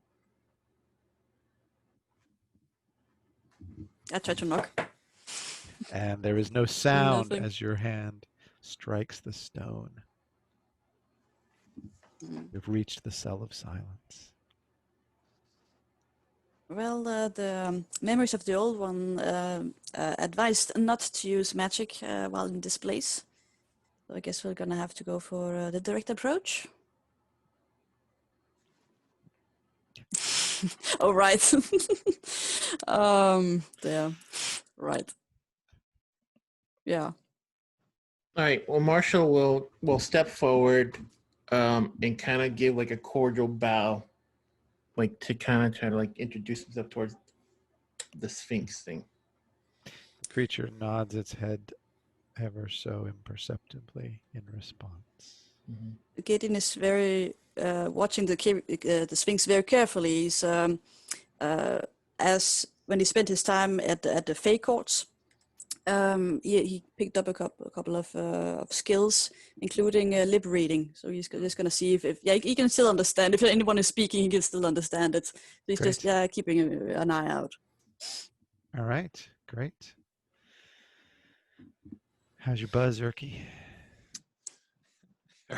He's totally exhausted and not thinking straight. And he thinks, I'll take it from here. He starts trying to mime to this thing. Mhm. Come out, you out.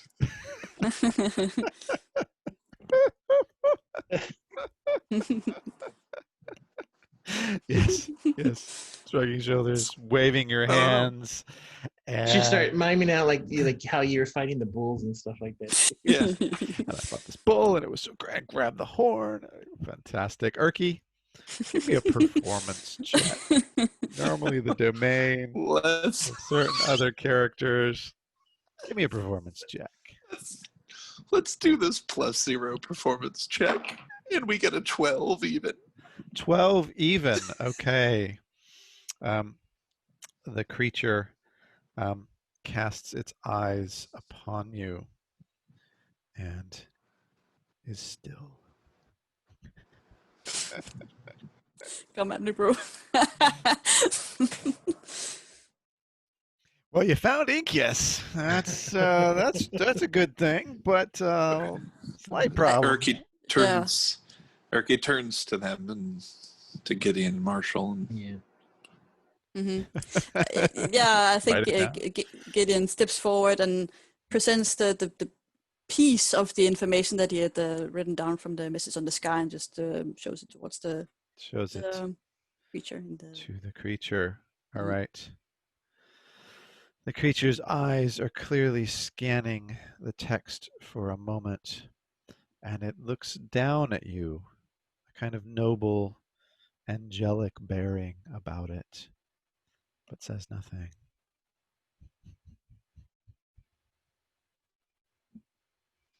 I think Gideon just gestures towards the globe in the middle of the room, inviting someone to do something about it because he's hesitant to do it himself. All right. Yes, there is a kind of circular dial on the top of the globe, and it is gently levitating just a few inches above the floor. Can I have a closer look at it? Sure. Give me an investigation check. I'm good at those. 23. 23. The dial is a trap. You notice around you that the walls are lined with an almost invisible mesh or webbing. You believe that these would come in on you were you to turn the dial. However, you do believe that the orb could be destroyed, and in destroying it, you could end the silence in this, the cell of silence. It is, however, pretty tough looking and pretty strong looking. You would need, I don't know, someone very strong potentially. To destroy this thing. Okay. Yeah, he's putting things together. The dial is not part of the orb. I mean, I will not trigger the trap if I start banging on the orb, basically. If you hit right at the top, you will hit the dial, but if you kind of go from the sides and you avoid actually hitting the dial, you won't turn it and you won't trigger the trap. Yeah, I think Gideon, he's investigating. It looks like he's onto something, and then he just gestures towards Erkian and motions you closer. You. This job for you. Erky looks at the globe and first he tries to just move it. Okay, all right. You're just Floating. gonna try and grab hold of it. Give me a strength check to see if you can move this floating globe. Yeah. Okay. That'll be a 23. 23 is a lot. 23 is a lot. You are, with a 23, you are able to start moving this thing slowly around the ring. Okay. I think I'll just try to push it out the door. Okay, all right. That's going to take several strength checks. So go ahead and give me. You've moved it a few feet toward the door. Go ahead and give me another one. Erky's got the medicine ball. He's just. Yeah. And you know what I'll do? Yeah. I'm gonna go into rage, so Yes, I you have advantage on strength checks. All right, you're just burning all the adrenalines today, basically. Okay. 100%. So that would be a 21. We'll try again. That's a nat 20. All right, my God. that's going to It's count a as 29. 2 successes toward the 3 you need. You just Watching pump him, yourself up. how far is he getting? Is he making progress? You are void raging at this point. You are just veins popping out of your head. Yeah. And you are one more success like that, or not a nat 20. One more success, and you will be able to get this thing out the door. Right. I see like the the first Avengers when Hulk tries to pick up Thor's hammer and his heels are like digging into the ground. That's right. Something like that. That's right. You're We'll do- scraping the stone. Just We'll do heaving another this one. thing. All right. What I'll do though, can I Um, wait before that? I just want to sure. give Erky a pat on the back to give him some guidance. If we can. Okay. Is that a Cantrip. D4? Yeah, D4 on a skill check. Okay. All right. Okay. Advantage and a D4 if you want it. Okay. That's a 23 Ooh, without, or 24 without using the D4. solid. Yeah. You manage to push the orb of silence out the door. And as you do, you hear the booming voice of Inkias. Why did you do that? So we could talk to you. That seemed pretty obvious. Somebody else talk now that we can. I'll push it back when we're done. Greetings, Inkias. We apologize for the intrusion. I am Marshal Vigor. I am a cleric of the Order of Osiris, and as such, I have such reverence for your appearance here before us. Although I must confess, Inkias, I do not think this is truly you. I do not deserve your reverence, priest of Osiris. I was once deserving, but now, as you say, I am a shadow of the self I once was. My friend, I can feel the guilt and the conflict in you. I will let you know. Now that my friend here has created the space for you to feel safe, I can hear your confession. I can hear what burdens you. And maybe through that process, we can find a way to solve an issue that maybe we only together can do it. Right. Give me, gosh, being a priest and all, give me a persuasion check at advantage. Not a problem. Not a problem. I don't Maybe, know maybe if a you're little, still maybe a little inspired. problem. I don't know if you're still inspired. The last 10 minutes, it was back in the fighting pit that I inspired you. Yeah, the fighting pit will have worn off. Yeah, the fighting pit will Yeah. have worn off, unfortunately. 16. 16. What I bear weighs heavy on my heart. How do I know I can trust you? How do I know that what I say will make any difference? For I have committed a great crime. A crime that resounds throughout the world. How do I know that you can bear such a burden, even to hear it? How do I know that to tell you this would not be a second crime? I can tell you this. We have been through these lands and we have seen a great many deeds, and we have definitely encountered situations and odds that have really tested my faith. They have really made me question my purpose and my place here, and to the point to where I was nearly second guessing every single action and decision that I made. And while there are still things that come to me in my mind, things that still show me where I feel I could have done better or made a better choice, or even more despairing that my actions has caused pain and hurt to another person or being or people. But I've always worked with the good intention and with the idea to help people. And while I carry my own guilt for things that I have been part of in the past, I know that there is nothing more that I can do than try to do what I feel is the correct path in action. And so I try to make atonements for that every single day since.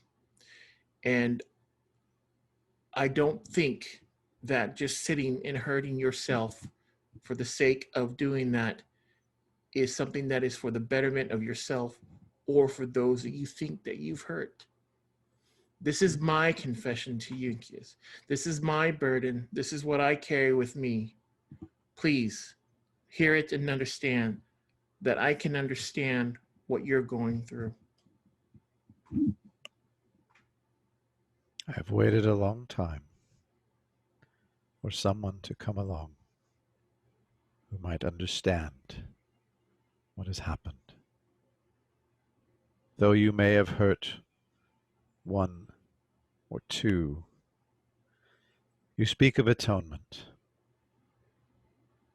And no matter how many I have hurt, perhaps there is hope yet for me to put things right.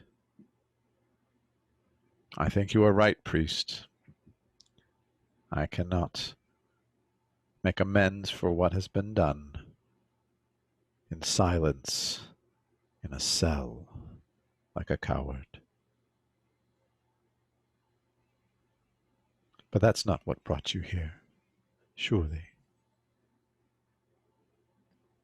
No, we came on a mission to try to solve an issue. And I feel that you might be tied to this in some way. These writings have appeared across the entire sky, and it is something that my friend here tried to show you, part of it.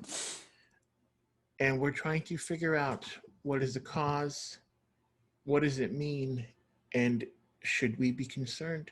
And if possible, how do we resolve it? I see. Well, it is a small and simple act for me to read and interpret. Unfortunately, what you have written is incomplete. Where would I see this writing in its entirety? Sorry, out of character. I remember the Waterdeep, right?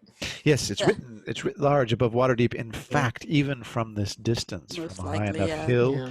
you can actually see the writing still in the sky. Yeah. Okay. You need but to step outside to see the writing. It's all over the sky.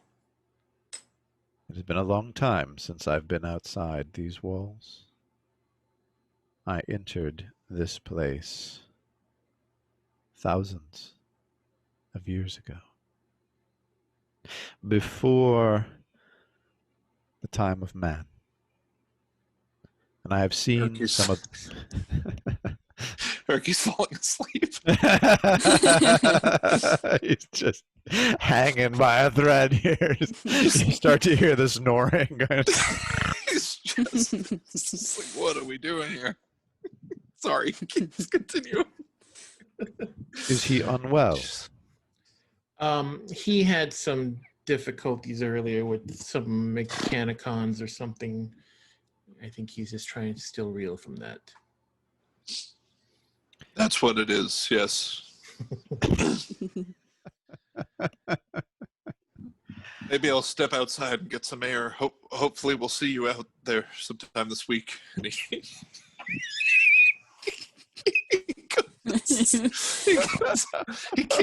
can't watch a deity mule and lament. It's like this all-powerful being moping. It's just too sad. He's gonna say something he shouldn't, and he just walks on out. Walks away. He's Excellent. gonna go look at his cool new cuts. Yes, Erky, make sure the way is clear for us so that we can have no issues. Perhaps a little air will do us all good, my friend. I understand taking that first step would be difficult and would be maybe even a little frightening. But we can't address the issues unless we face it. So can we show you what it is we're facing? I will come with you.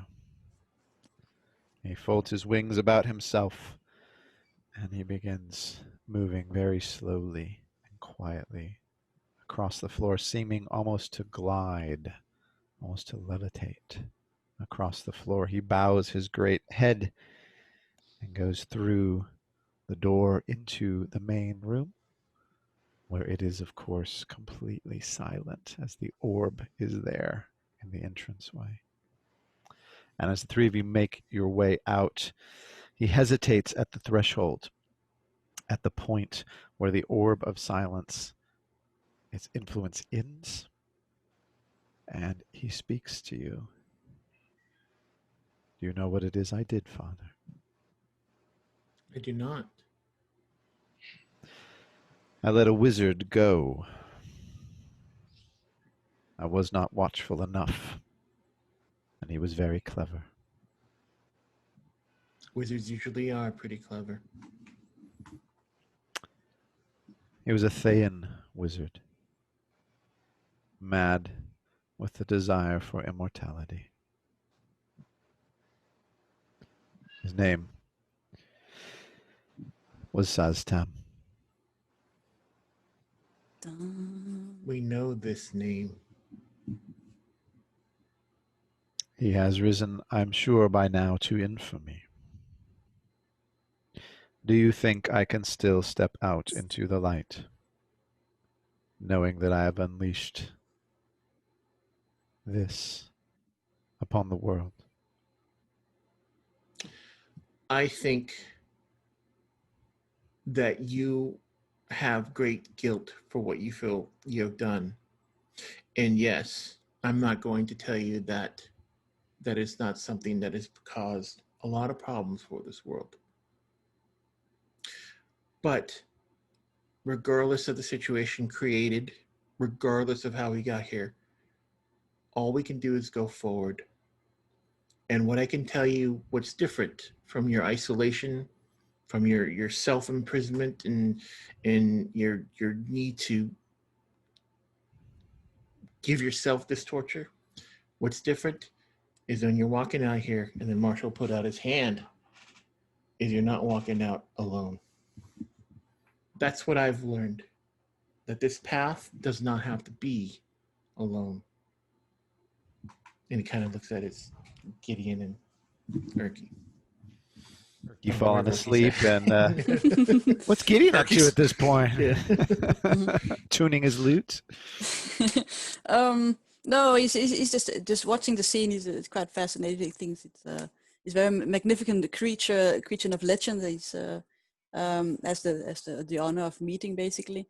But he also recognizes that this is something Marshall is more tuned to than himself. Gideon, in fact, is more quite opposite of this creature and its actions. He's very fond of his own freedom. So he has his own thoughts. He's the kind of guy who would just prefer to ask for forgiveness instead of permission. So he just with this in his head, he just chooses silence for now. Silently observing Mhm. the weird mind of the lawful good or lawful neutral. Very well. You have given me the strength to walk out together. And so the four of you walk into the light of the evening. The sun is setting in the west, illuminating the lettering in the clouds. It says that someone known as Bright Flame is coming.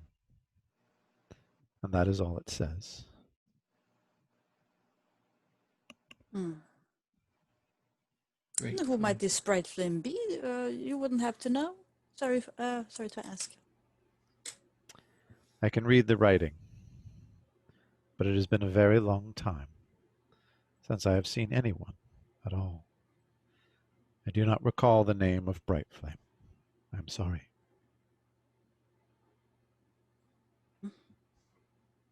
Well, that is more than we had. I'm glad it is something for you. And what you have given to me is something as well. You have been of great help to us. I thank you, really. If I might ask, what will you do now? You have taken the first step, have you not? Though the three of you have given me courage and a resolve and a sense of purpose, that purpose must be fulfilled now by myself. I go to the east. I go to the east to right what I have set in motion. I will not stop until I do. Thank you. Thank you all. He unfurls his enormous wings, and they cast a shadow over all of you. And then as he beats his wings, it is like a great wind, like a wind from the desert, a wind from the east. It blows through your hair as he takes flight and soars high up and curves round to the east. And you see the last rays of sunlight at his back as he flies off into the dusk. May our paths cross again, Fahrenkiss. Erky says, I'm not sure what going to the east to write things down does to help anybody, but... oh, he means To the To write cool wrongs. east. to write the... not to write things. Yeah. That's a Yeah. much better plan. You are very sharp, Erky, Yeah. indeed. Here, Erky, and Marshall Thank hand you. Erky another skin. You're looking a little under the weather there. Have a drink. Thanks. I'm a little depressed after the mopey deity. Why do all our missions end with entracts and mopey deities? Well, I dare say that you also had your day today. Yes. That I did.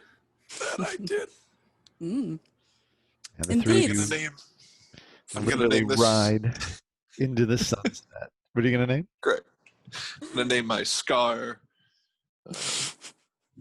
Wings of the Bull. Wings of the Bull. Mhm. Excellent. All right. And I think we'll end it there for tonight. Well played. You all live to fight and talk and play and write poems another day. Well Mhm. done.